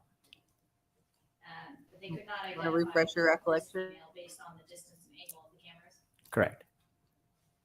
So nothing to indicate to you that that was Millete. Yes. I want to ask you a couple of questions about the defendant's statement to you. Did he at any point tell you what items he believed were missing or that he believed may have taken or were missing from the home? She was missing her cell phone, her Department of Defense identification card, and a black Navy Federal credit card. Were you ever able to locate those items? No. Ever able to locate her cell phone? No. Ever able to locate her black Navy Federal Credit Union credit card? No. You mentioned that the defendant told you that he packed a cooler for his alleged trip to the beach with his son on January 8th. Do you recall that? Yes. What did he say he put in this cooler? I think I asked him on multiple occasions. I think the first time he had told me it was tangerines and water. And I think I asked him again on a second interview and essentially said it was like fruit cups and Capri Sun. Those tangerine cups that don't need to be refrigerated? Yes. And Capri Sun, and was trail mix one of the things he mentioned? Yes.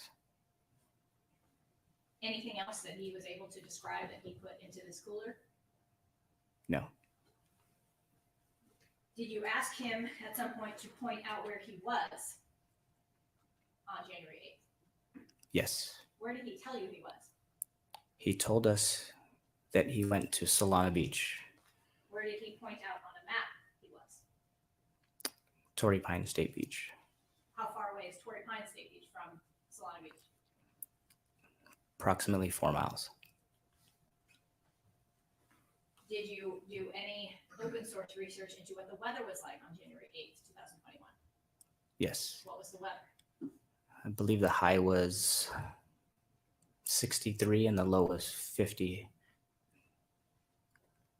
And it also said that there was, it was foggy that day as well. Was the defendant able to provide you with any landmarks or any information to allow you to corroborate that he was actually at the beach on January 8th? The only landmarks that he provided were, he pointed out on the map that he was between towers 2 and 3 is what he pointed out to on the map. Were there any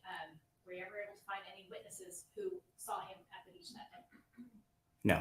Any evidence, any corroboration that he was at the beach that day? No. Did he tell you whether or not he brought his phone with him on January 8th? He was unsure if he brought his phone. He said he was pretty sure that he had brought his phone with him that day. And to be clear, Laura May never said she saw her mother on January 8th, correct? Correct. Millete never said she saw her mother on January 8th, correct? Correct. Never heard her.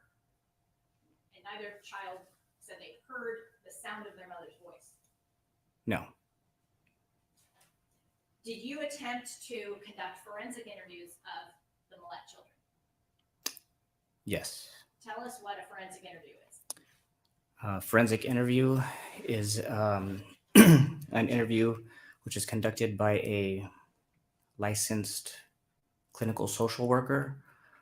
It's done in a safe and neutral environment, and it allows, they ask open-ended questions to the children to allow them to lead the discussion or lead the interview.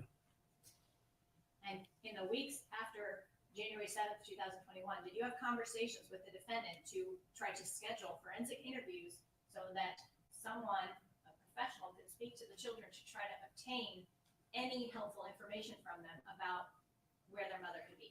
Yes. And did you have conversations with the defendant about that? Yes. Tell us a little bit about what you explained to him. I essentially explained to Larry that with the kids being at home and them being the last people to see their mother there on the 7th or possibly even the 8th, that an interview with this professional could provide us with additional clues to her location in the odd chance that she might have given them information as to if she was planning to leave or going somewhere. And did you actually schedule an interview at some point for the children to be forensically interviewed? We did. And what happened? Larry declined for us to allow his kids to participate in that interview. Did you make multiple attempts to convince him to allow you to interview the children in a forensic setting? Yes. And would he allow that? No. And you mentioned earlier that Laura had provided a statement about hearing the sound of something in the kitchen. How similar was that statement to the defendant's statement about what he heard? It was very similar. During your, I'm sorry, can we get the date and time? Almost Hearing rehearsed. something in the kitchen. I think the testimony on cross What was, was the estimate? sorry, I thought you were asking me. Well, Uh, I want it to come out in a proper form. I believe it was the evening. And, sorry. Okay, sorry, I thought on cross you had testified that on January 8th, that Laura had told you that on January 8th, she had heard the sound of her mother, heard the sound of noises in the kitchen. Yes. Is that right? And that statement that was provided to you from Laura about what she heard on January the 8th, was that similar to the statement the defendant gave to you about hearing noises in the kitchen on January 8th? Yes. Around, what was it? What time of day? It was the evening hours, approximately 8 p.m. So did both Laura May and the defendant give the same time? Well, let me back up. Did it seem unusual, how similar the statements were? Yes. Why? I believe that he could have provided that statement to his daughter to provide to the police. Did you speak with the defendant on multiple occasions during this interview or during this investigation? Yes. And at any time did he indicate a concern for his guns? Yes. And in fact, did he claim possession of the guns that were taken from the house? Yes. In fact, when you spoke with the defendant throughout your investigation, what was his primary concern when you spoke to him? His property, Specifically what? specifically his guns. Thank you. I have no other questions. recross based on the redirect. Thank you, Your Honor. Oh, God. Detective, in reference to the sighting in Las Vegas, Mr. Kekahona told you that he was 90% sure that the person he saw at the Plaza Hotel in Las Vegas is May Millete, Yes. and that he told you that he will search his cell phone to find the telephone number that Miss Millete wanted him to call. Is that right? Yes. Did you call Mr. Kekahuna again to follow up if he found that telephone number? No, he didn't have a phone number to provide to me. But you called him back, right? I did not. You did not. No. So did you speak You with didn't him? have I'm the a bit phone confused. number. So the wine tipster, I can't pronounce the name. I didn't spell it down. Kekahuna, is it? All right. Did you actually speak with Mr. Kekahuna? Yes. You called him on the phone. I spoke to him over the phone. I had him check his call logs, and he did not have a phone number to provide to me. Job again. You spoke to Mr. Kekahuna when he got back home in Hawaii, Yes. but you didn't talk to him while he was still in Las Vegas. No. He didn't call till several days after.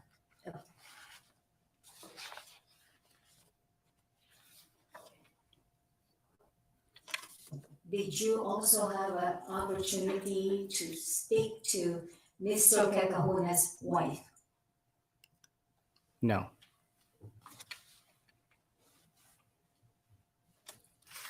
When you spoke to Mr. Kekahuna, did you ask him if he saw a tattoo on this person that he believed was May Millete? No. So was that yes or no? No. You didn't ask. I didn't ask.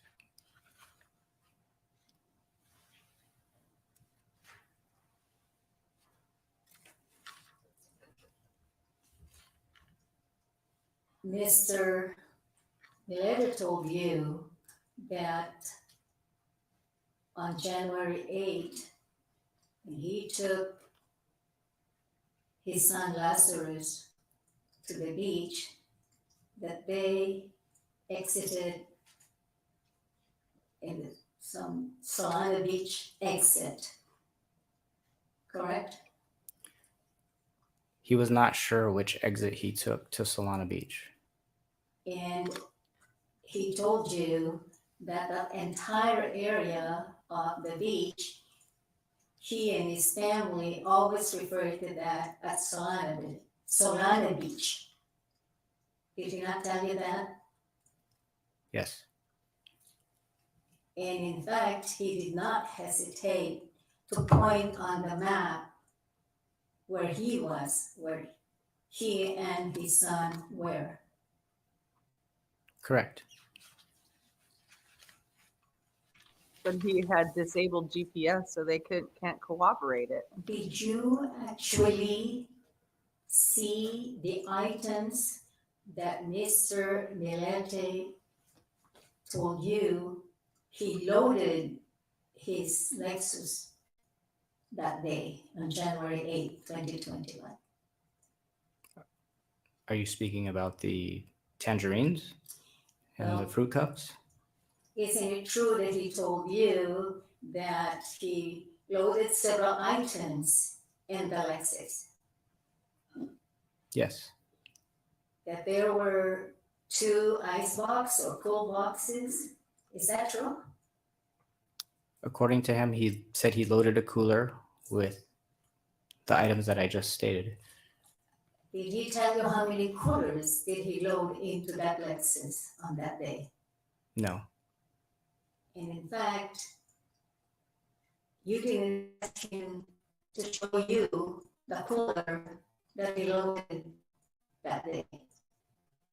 He told us that the cooler that he used was in his garage. Did you actually see the cooler? I don't recall seeing it.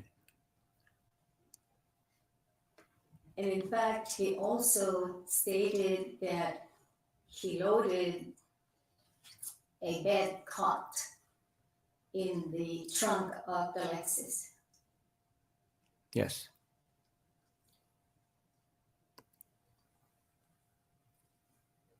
He also had a pail bucket or a bucket inside the Lexus that day.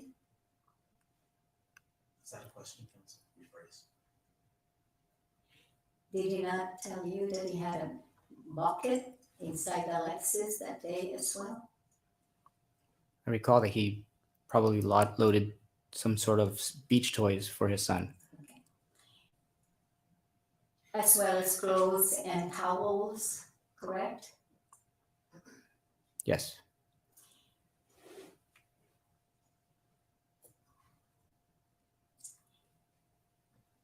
Isn't it true that this cooler is too small to put a body inside? Objection. You may state your Objection assumes that's not in evidence. The detective said he was never shown a particular cooler. correct. The witness lacks foundation to give an opinion.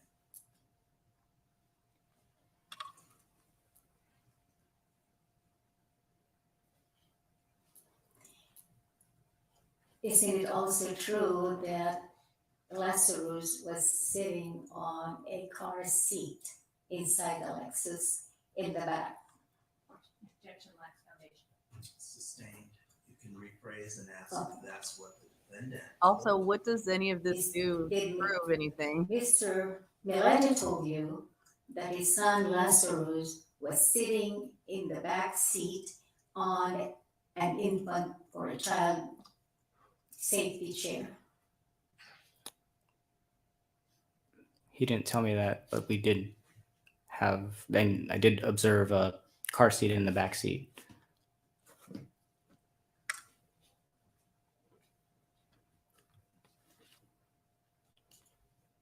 And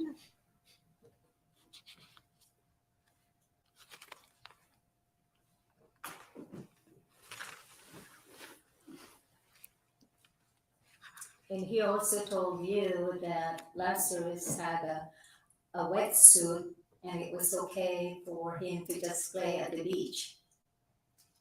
Yes. And in fact, they had a bed cot and they could rest on the bed cot. Yes, but he also said his son had so much energy that he didn't take a nap all day.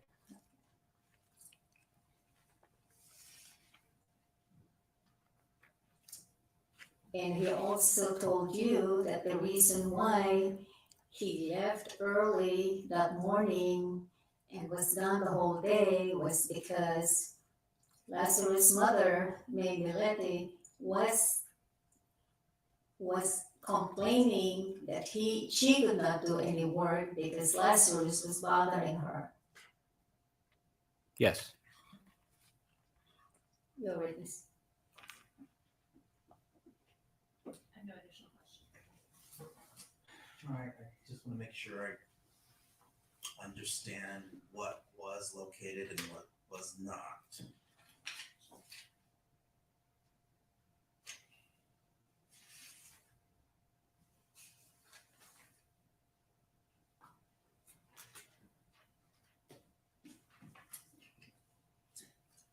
You never located her cell phone. Correct. To this day, it's outstanding. That's correct, Your Honor. Did I see a picture of her DOD ID card? no much endeavors. I'm wondering about this cot. Do you recall? I don't recall, Your Honor. And how about her driver's license and wallet? So has that been recovered? If this is outside your area of investigation, it's fine. Yeah, I don't recall. that's not something that you were Yeah. tasked with researching. You people are so funny. I don't remember. We have a scene agent that collects all those in the photos, and I just don't remember if her ID was there.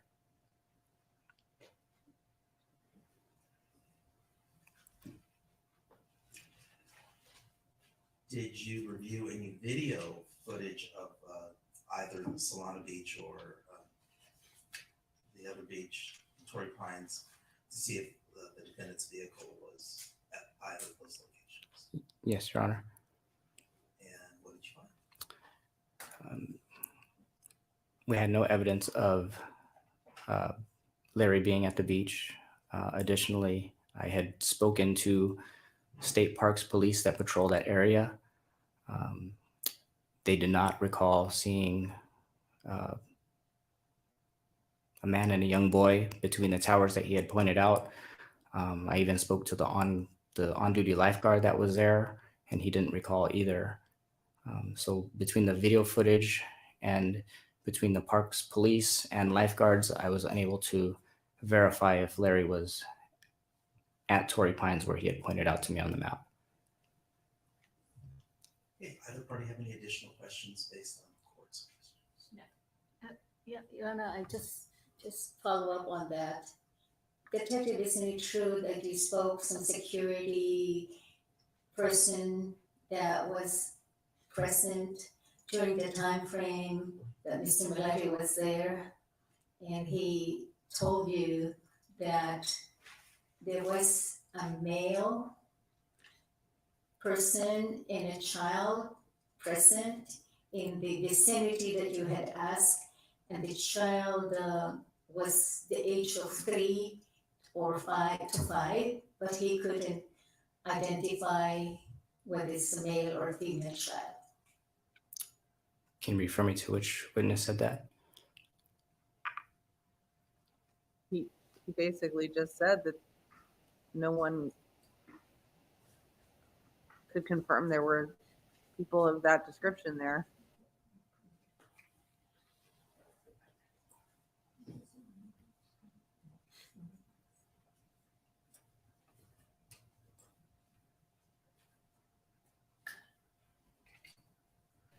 And let's not forget that Larry lied to his family when he got back. He said that he had just gotten back from work, and they were like, "You're wearing your shorts," and that isn't exactly how it went. But then later he changed his story to, "Oh, I was out driving around with Lazarus all day."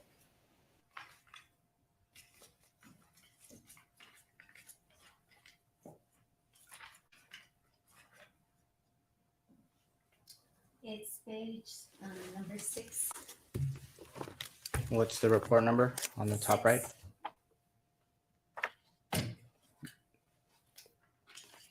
There's multiple reports. I need a report number.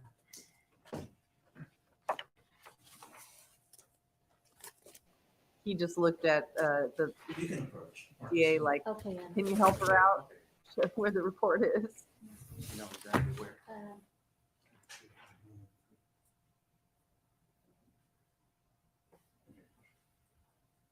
Well, Violet, it sounds like he brought fruit cups and juice.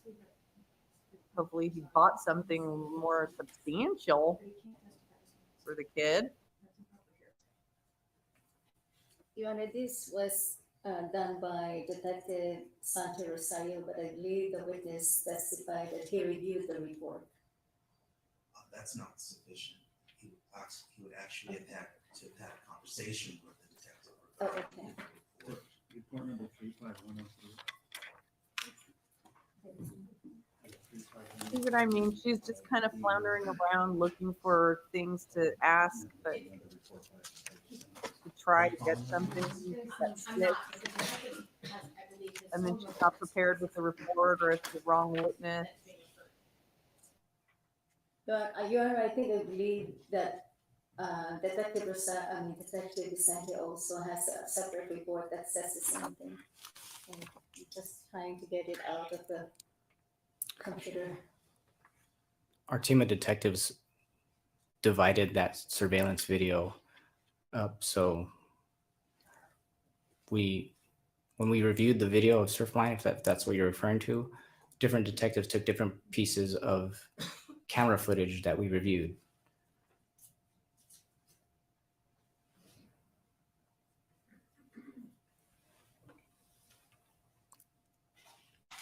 So Detective Rosario, Detective Ruiz, and CSO Dunneback should all have supplemental reports as their review on the Surfline video. But you lack foundation to answer that question that you asked. Correct. I don't know which what she's referring to in my report. In my report, I know that those detectives reviewed it, but there was no evidence saying that that was Lariat.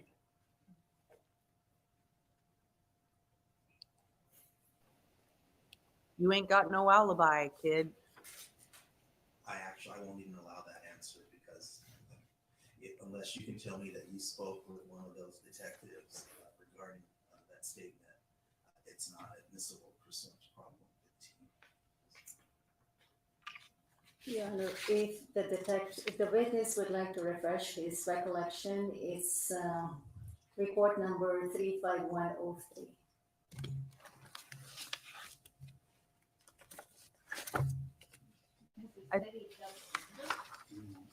Well, I don't mind him taking a look at the report to determine if he has the basis to answer her question.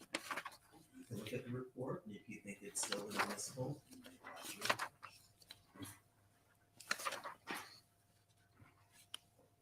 I'm not saying that proper foundation can't be laid on my objection that it has. I think that judge is so handsome. You know what? I actually think that judge would look really handsome with a beard. He's already handsome. I think if he had a beard, he might be even more handsome. Is it page? A little comment there. Do you have a page? 35103.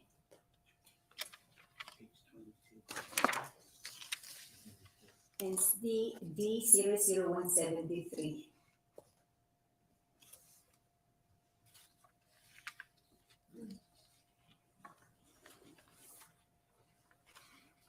counsel. Yeah, I really like his energy. I want to get to the bottom of this. So, however you all can assist me, I just want to know what someone saw. If they saw anyone who looked like the defendant and his son at the beach that day. It's a fair question. I'd like to answer.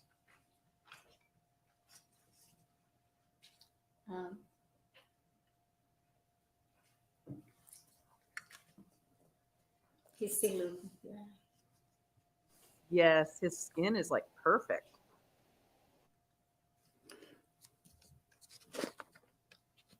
So I asked 3 different witnesses that work for the parks, and I asked them if they saw a boy, and they all 3 did not see them. Boom. Were you with Detective Sante Rosario when you asked the witness whether they saw a male and a child on January the 8th, 2021? I was not with her. Oh God, new report. Gonna have to fish around for another report now. Your witness. If witness be excused or subject to recall. Excuse. Thank you, detective. That concludes your testimony. Thank you, Your Honor. Next, please. Thank you. Call District Attorney Investigator Matthew Griffin. Okay, we got another investigator. How many more witnesses do you have? I have 2 more after Oh investigator. God. There are 3 Miss more Sandy's- total witnesses. I'm forgetting everyone's name. I'm sorry. That's right.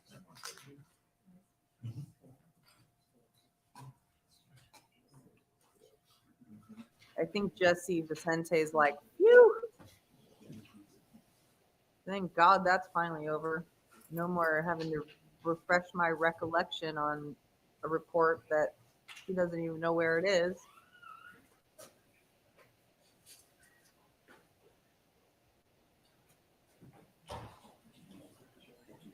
But I don't know if you guys agree,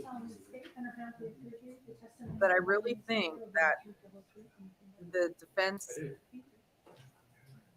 is basically just trying different theories and different methods, and isn't prepared to back it up.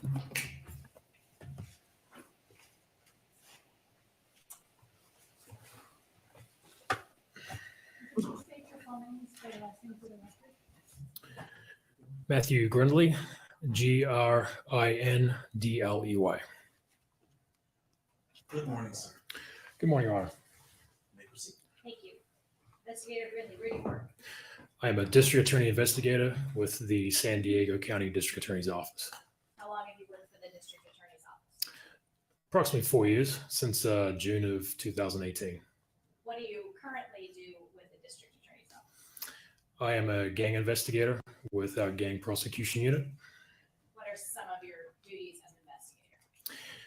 We essentially look at cases as far as follow-up on the investigation that's being completed to a certain point. We offer assistance with writing search warrants, conducting interviews, looking at different essentially investigative needs that need to be done on the side of the district attorney's office. Prior to your work in the gang unit, where did you work? I was in cold case homicide with the district attorney's office up until August of 2021. Yeah, he'd be a good Prior sports to your work in the announcer district violence. attorney's office, what was your employment? Prior to the district attorney's office, I was a homicide detective with the Oceanside Police Department's Crimes of Violence Unit. Ooh, I'm hearing a little Boston in there. From 2013 up to 2018. Prior to that, what was your employment? I was a police officer with the city of Chino, which is in San Bernardino County. I was a police officer there. Prior to that, I was a police officer with the Las Vegas Metropolitan Police Department in Nevada, going back to 2006.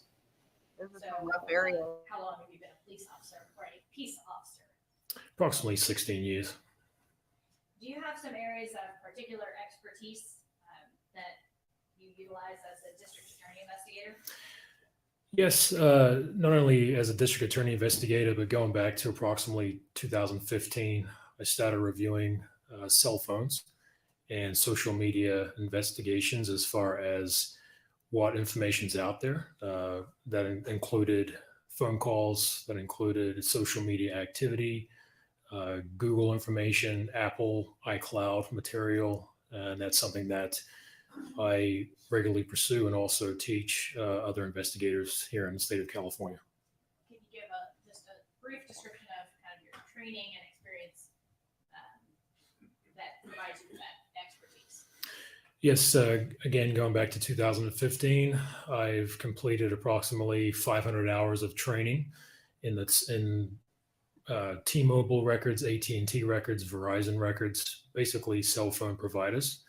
Also Google account information as far as what information is available, along with Apple iCloud information, Yahoo information. Really, essentially, technology investigations is what I've been doing continuously for approximately 8 years. And you said you train other investigating agencies in this area? Yes, I'm a certified digital technology instructor for the state of California, commissions on peace officer standards and training. Were you requested to assist in an investigation involving Millete sometime in 2021? Yes, I was. And when did you become involved in the case? I was assigned to the investigation April 8 of 2021. And what were you tasked with doing? Initially, I was tasked with reviewing or looking for information such as subscriber information, call detail records, any information that had led to looking for really any loopholes in the case regarding the disappearance of May Millete. What was the first thing that you did when you were assigned to the case? First thing is I contacted the case agent, Detective Vicente, and I requested the T-Mobile phone records that had been obtained through search warrant by the Chula Vista Police Department. And were those call detail records obtained by Detective MacGyver? That's correct. And what were the dates of the call detail records for that first one?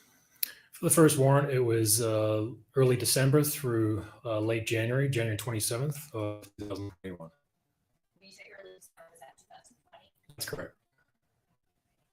What did you determine when you examined the cell phone records?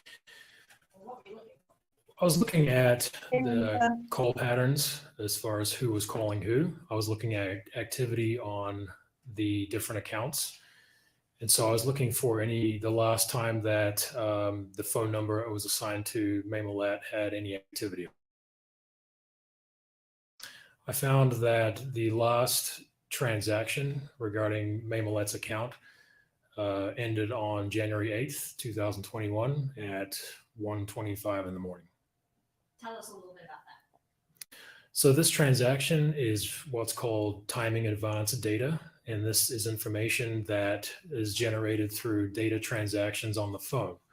That has anything to do with looking for the cell phone outside of making calls or sending a text message. So that includes using applications or anything that would generate the cell phone to cause an event, such as a data transaction.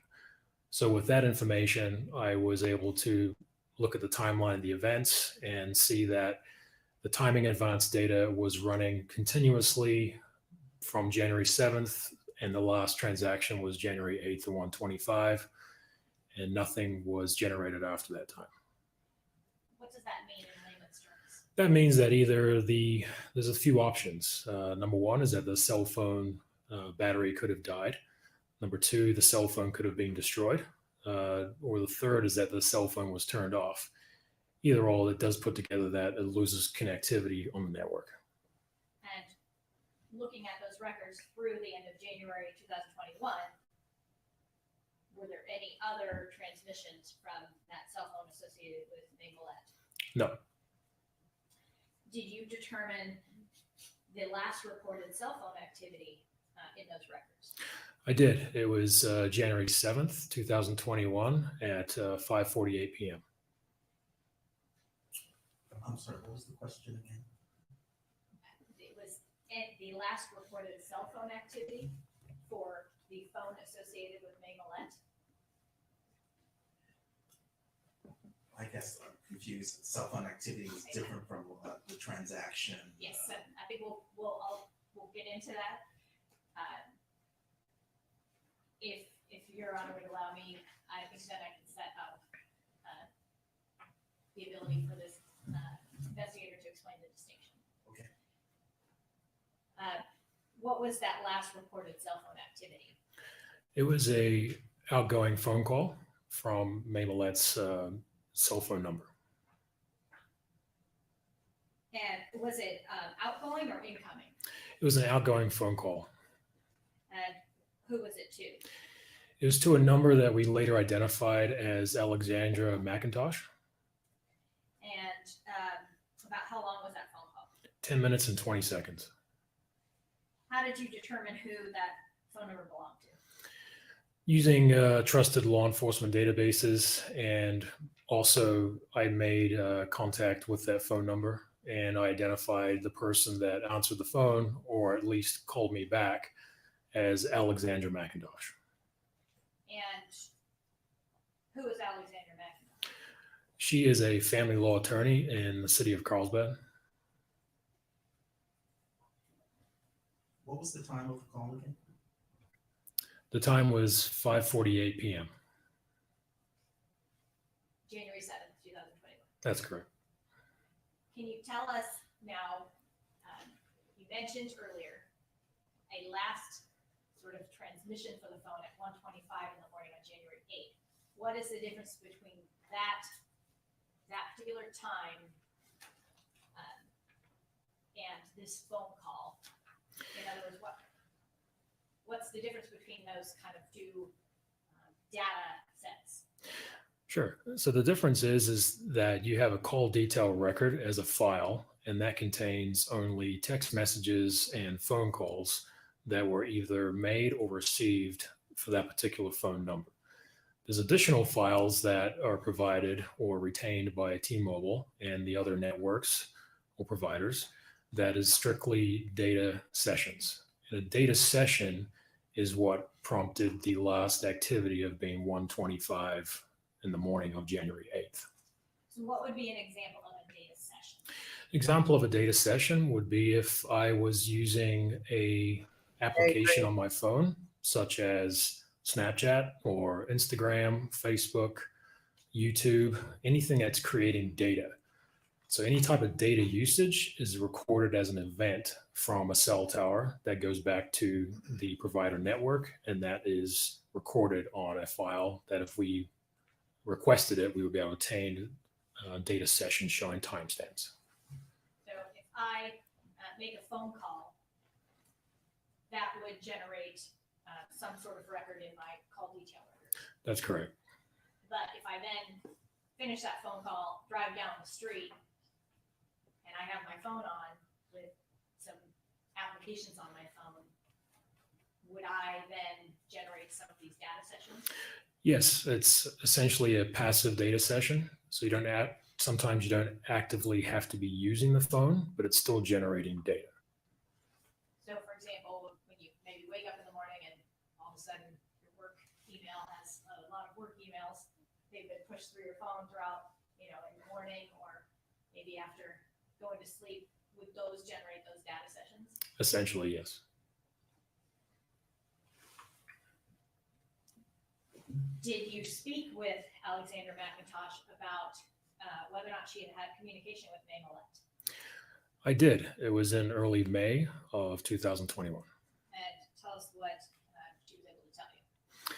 Yes, so she did not recall the transaction initially. She did not recall speaking with May, but she did have her cell phone with her, and we're able to review that the transaction did occur as in the form of a phone call that she received. Essentially, what happened is that she went back through her files with the law office and spoke with her employee or employees about any consultations that had occurred.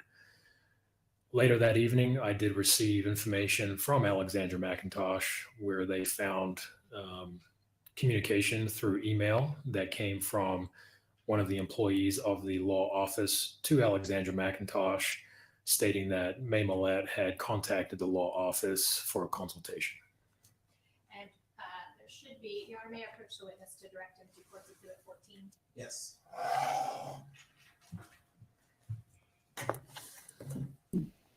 Yeah, this guy comes across a Showing lot you more Courts Exhibit 14. confident Do you and recognize what's in that exhibit?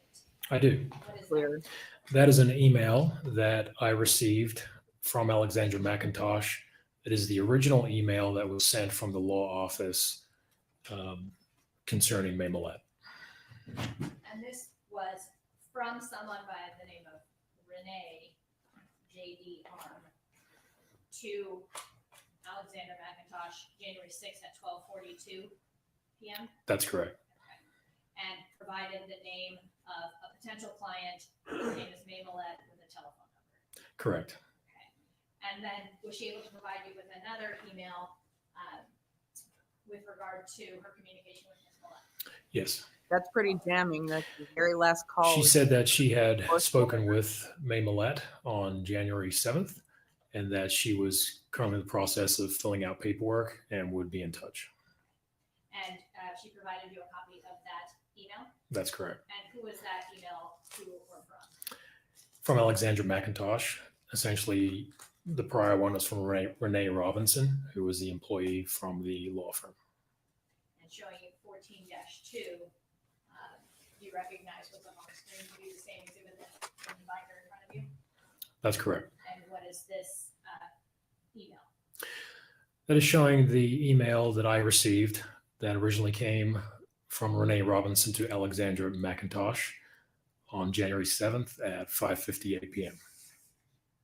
And that would be consistent with Ms. Millete on January 7th? Correct.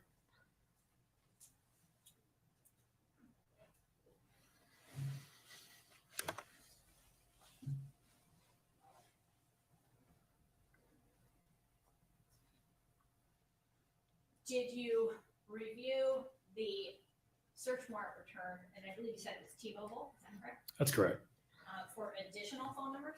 I did. Who were the other phone numbers?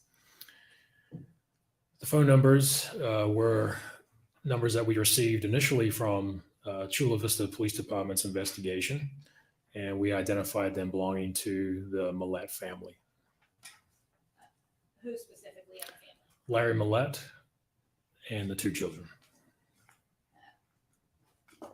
Lara was one of them? Laura May and Melanie. Lazarus didn't have a cell phone. No. And what did you do after reviewing the call detail records obtained via search warrant by the Chula Vista Police Department? Upon review, I contacted Detective Vicente and advised him of what I'd found. And I'd also provided the records to our analyst here at the District Attorney's Office. And who is that? That's Peter Villiver. Did you obtain a new warrant for those same phone numbers? Yes, I did. Why did you do that? I wanted to see the habits and communication, or habits and patterns, as they call them, for a longer period of time. And so what was the second search warrant for call detail records? What was the time frame for these? The time frame had been expanded from January 1st, 2020 up until approximately mid-April of 2021. And when you received that search warrant returned from T-Mobile, was there some additional information? In addition to the expanded time frame of data, did you receive some additional information in that warrant? Yes, I did. What was that? I received files associated to we call them target numbers. So the target number on the accounts for short message service or text message content that T-Mobile had retained during that time frame. So tell us, you can kind of explain to us the difference between what is an SMS? SMS stands for short messaging service. And what it is essentially the content when you send a text message. That is what SMS is. Would that include then if someone is sending Hey, catch me a if you message can. from an iPhone to an iPhone? No, it would not. So the records coming from T-Mobile include these SMS messages. They would only include text messages that weren't captured by iMessage. That's correct. And were you able to determine the last SMS message either sent or received? Sent, let's start with the last SMS message that was sent by the phone associated with Millete. Yes, January 7th, 2021 at approximately 1:11 p.m. And who was that to? May had sent a text message to a person we identified as Rick Lincoln, a family member, saying, "Thanks, Rick." And that was the last SMS content. And do you know what the message essentially was that she was responding to? The phone number that was associated to Ricky Lincoln was reaching out to May. It appeared, really just to sum it up, it was that he was reaching out to her, checking on her, see if she's okay. And that's when she responded, "Thanks, Rick." Did the phone number associated with Millette's phone send any other SMS messages after January 7th, 2021 at 1:11 p.m.? No. And who do you know Rick Lincoln to be in relation to Larry Millete? They identify him as Uncle Rick, who is on the defendant's family.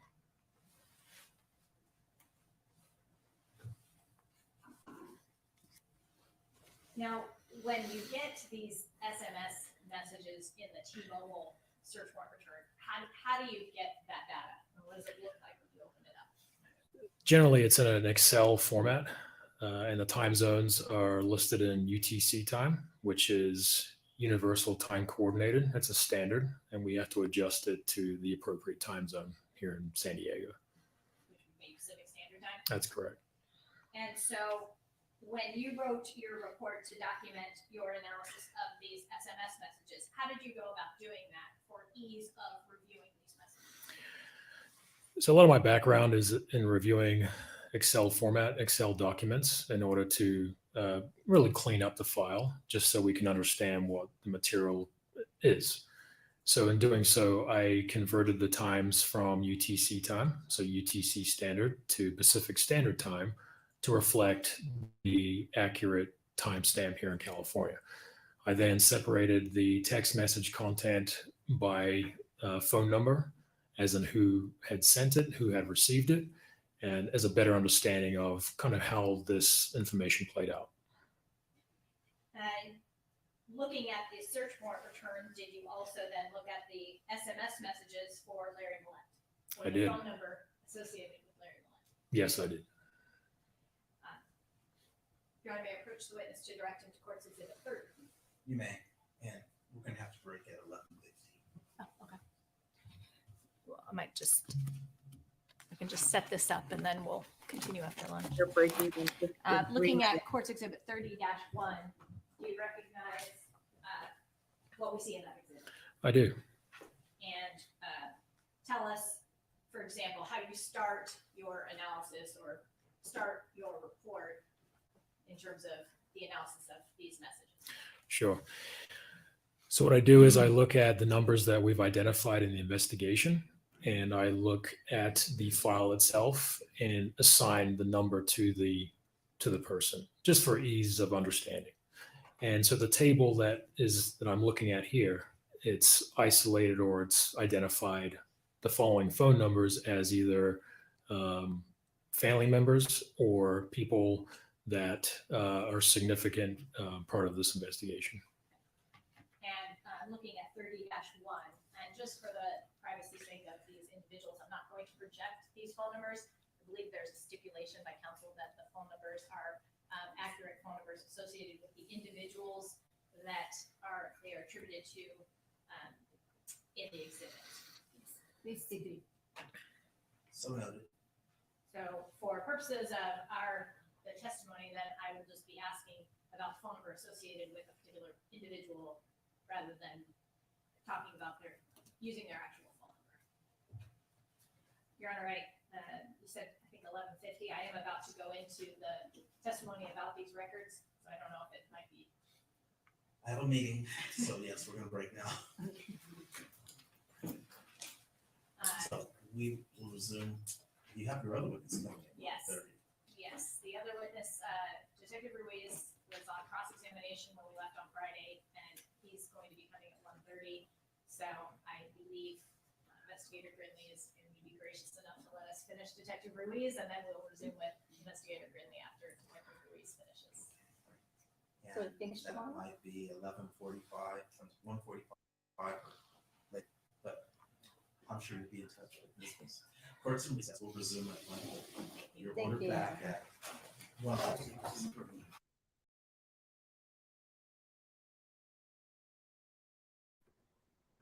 All right. Well, there you have it. They're going to be back at 1:30 with Detective Ruiz, who was on the stand Friday as well. But he was still being cross-examined when they left Friday. So they need to resume his cross-examination.